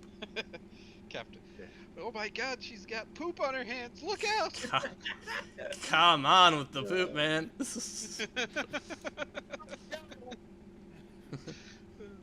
All right. So that advances us to 7. Does that sound right to everybody? Yes, because we were at 5, but we're at 3 misses. So if we're still 2 successes or 1 failure away from ending. So this takes us to Whispers in the Dark. According to the Ardentia, misguided practices. People with mental illness who should be cared for by leaving them in darkness with as little stimulation as possible. To find Talon's cell, the party must navigate the deepest corridors of the monastery, evading patrolling ardents. So you can choose to disguise yourselves, or use architectural or religious knowledge to intuit the layout, or slip through the shadows, or whatever. Let's see. Tommy hasn't gotten this round, and neither has Donovan. Oh, thank goodness. I could go with a deduction. Alrighty.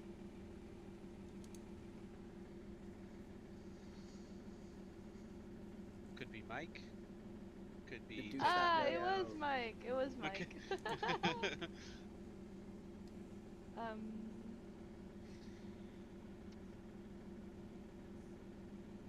I don't know. I used my highest one last time, and yet was not rewarded for it. Yeah, we Okay. both failed last time, so it's like. It's me and you, man. We. Hey, that And just we means need you're to due come for in a win. And we need 2 more. I almost feel like we should just roll at the same time. That way, there's less pressure. Oh, you're so right. Okay, I need to pick a skill. Did you have a set of skills that you said we could use, or just any? Well, to break the illusion of creativity, crafting lore and stealth is what they suggest. I used lore but last time, and that was my failure. I want to substitute deduction for lore. All right, sounds good. And because I feel like this is truly raising the stakes Oh, as we are on the precipice of defeat. Raise the stakes. Gosh, you just want one of those You just want one of those complications so bad, don't you? A Sons of Honor agent is infiltrating the monastery at the same time. Oh, shit. Are we both rolling the stakes, or just one of us? Let's just do Donovan, and then we'll go to Tommy. Okay. Oh, jeez.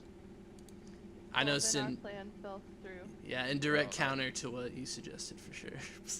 Re-roll that plot die, my man. Okay.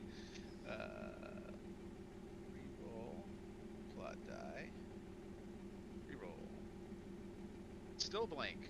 And a 13. Well, you'll be excited to know that the DC was 12. Okay. Wow. So Okay. Donovan gets his. So that's 1. So we have 1 left. This transitions Oh my to a new God. thing. You have found the cell door. So finally, the party must unlock Talon's cell. The obstacle requires only 1 success to bypass. The PCs could convince an Ardent to unlock the door. Pick the lock. Pick the lock. So we flash back to the first episode. You remember when I told you I would teach you to pick locks, and you said you didn't want to practice because it would be using your friend's trunk? Yeah. Yeah, but you know what? I have beginner's luck now. So I will. Tommy's Okay, had such a rough day. He needs a win here. That's right. I have a lock pick. Okay. I will give you advantage, as this is in some ways fulfilling a prophecy, a promise that we set as tellers of story. Is the skill thievery? If you're gonna pick the lock, if you want to do something else, it'll be something I else. feel pick- like Lonzo would be helping here, Mhm. so Yeah, that totally justifies the advantage, I think. Yeah. Well, lockpicks themselves give advantage on thievery tests to pick locks. Damn it. But That's yeah, handy. Lonzo is definitely crouching down next to you and being like, okay, so, and they'll like talk you through it. Well, if you're raising the stakes, double advantage would be nice, so. Oh, okay. Well, that sounds good. Let's raise the stakes.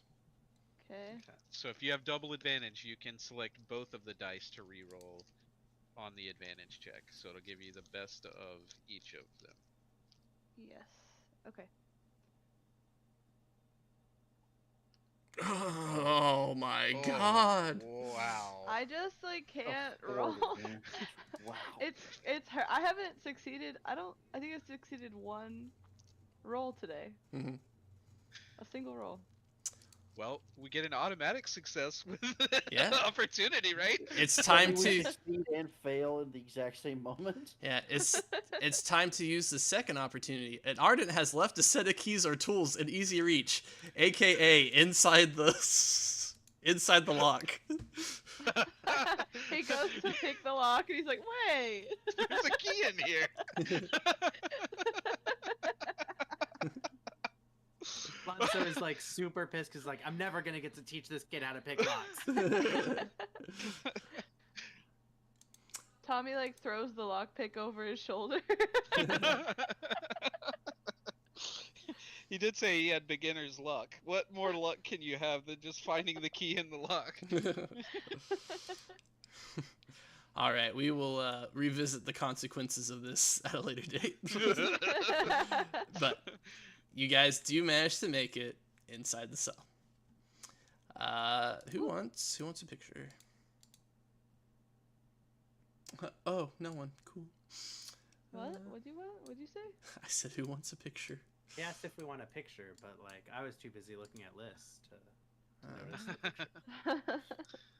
I mean, this man's also gorgeous. You find the Herald slouched in a pitch black corner of his cell, lit by a thin gleam of light from the windows only a few fingers wide. We must prepare, he mutters. You will have forgotten much. As he begins muttering to himself. All right, I'll do the whole thing. It's just in a different chapter. One sec. Muscles on top of muscles, this guy. Yeah. Crazy. I am Talinel Alin, Herald of War. The time of the return, the desolation, is near at hand. We must prepare. You will have forgotten much, following the destruction of the times past. Kalek will teach you to cast bronze. If you have forgotten this, we will soul cast blocks of metal directly for you. I wish we could teach you steel, but casting is so much easier than forging, and you must have something we can produce quickly. Your stone tools will not serve against what is to come. Vigel can train your surgeons, and Jezerin, he will teach you leadership. So much is lost between returns. I will train your soldiers. We should have time. Ishar keeps talking about a way to keep information from being lost between the desolations, and you have discovered something unexpected. We will use that. Surge binders to act as guardians. Knights. The coming days will be difficult. But with training, humanity will survive. You must bring me to your leaders. The other heralds should join soon. I am Tlalin, Herald of War. And then he just starts repeating what he already said over and over again, as if in a mantra. We got the little rock here.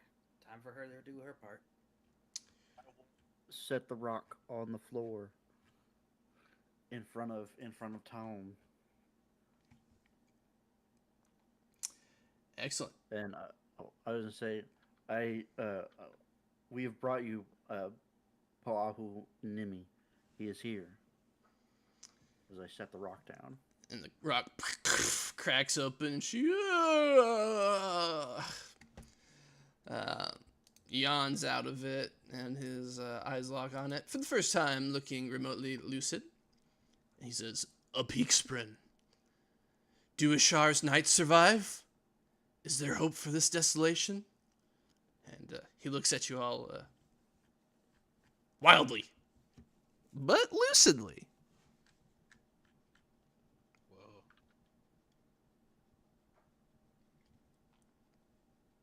I don't know if I'm supposed to talk. These are a lot. Yeah, boss is like, say something while he's still with us. You're really Tom then. Yes. Herald of War. I like to think guardian of the world.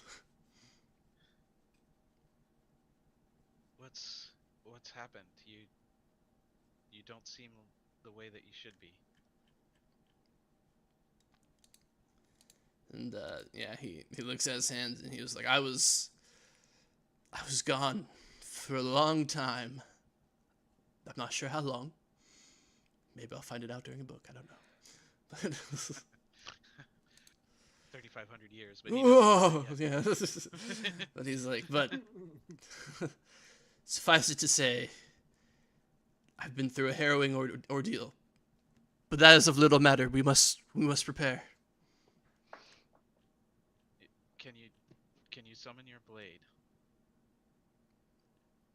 And he looks up at you, kind of confused, and he reaches his arm out. The Herald of the War stares into the darkness, takes a deep breath, and reaches out. Oh, I can feel it. It as if I could reach out and draw it through the mists, but it does not hear my call. It is in a sheltered city within a rift. Yes, I know it. The city of Rathalar. And anybody with Alethi expertise knows that. me. Yes. All of us, I think. Knows that Rathalar is a ancient name for the rift city of Alethkar. Alethkar? No. I thought you were gonna say Rathalas. Sorry, Rift City in Alethkar. You know it is an ancient name for the city of Rathalas, Okay. which Yeah, you guys thought it burned down some years ago. Yikes. um, Rathalar. Okay, it's called something else now, and I don't. Do you know any reason why you couldn't summon it? He looks at his hands and he says, perhaps the bond is as broken as my mind? Or perhaps another's bonded with it? I, as the GM, don't know if that's possible, but that might be the reason the campaign's giving. I'm not sure. Maybe it's in an aluminum room. I mean, maybe so, yes. Is there anything we can do for you? He says, yes, you must take me to your leaders. I will, much has been lost between desolations. We shall teach you how to soulcast. He's gone again, isn't he? Yeah. And Poahu bows her head as if in prayer. Mirror the prayer. I'm like, oh, okay. Time to pray. Guys, I think we might be in serious trouble. Ah, great, Like that, huh? great kiss off line. That's where we'll end the session today.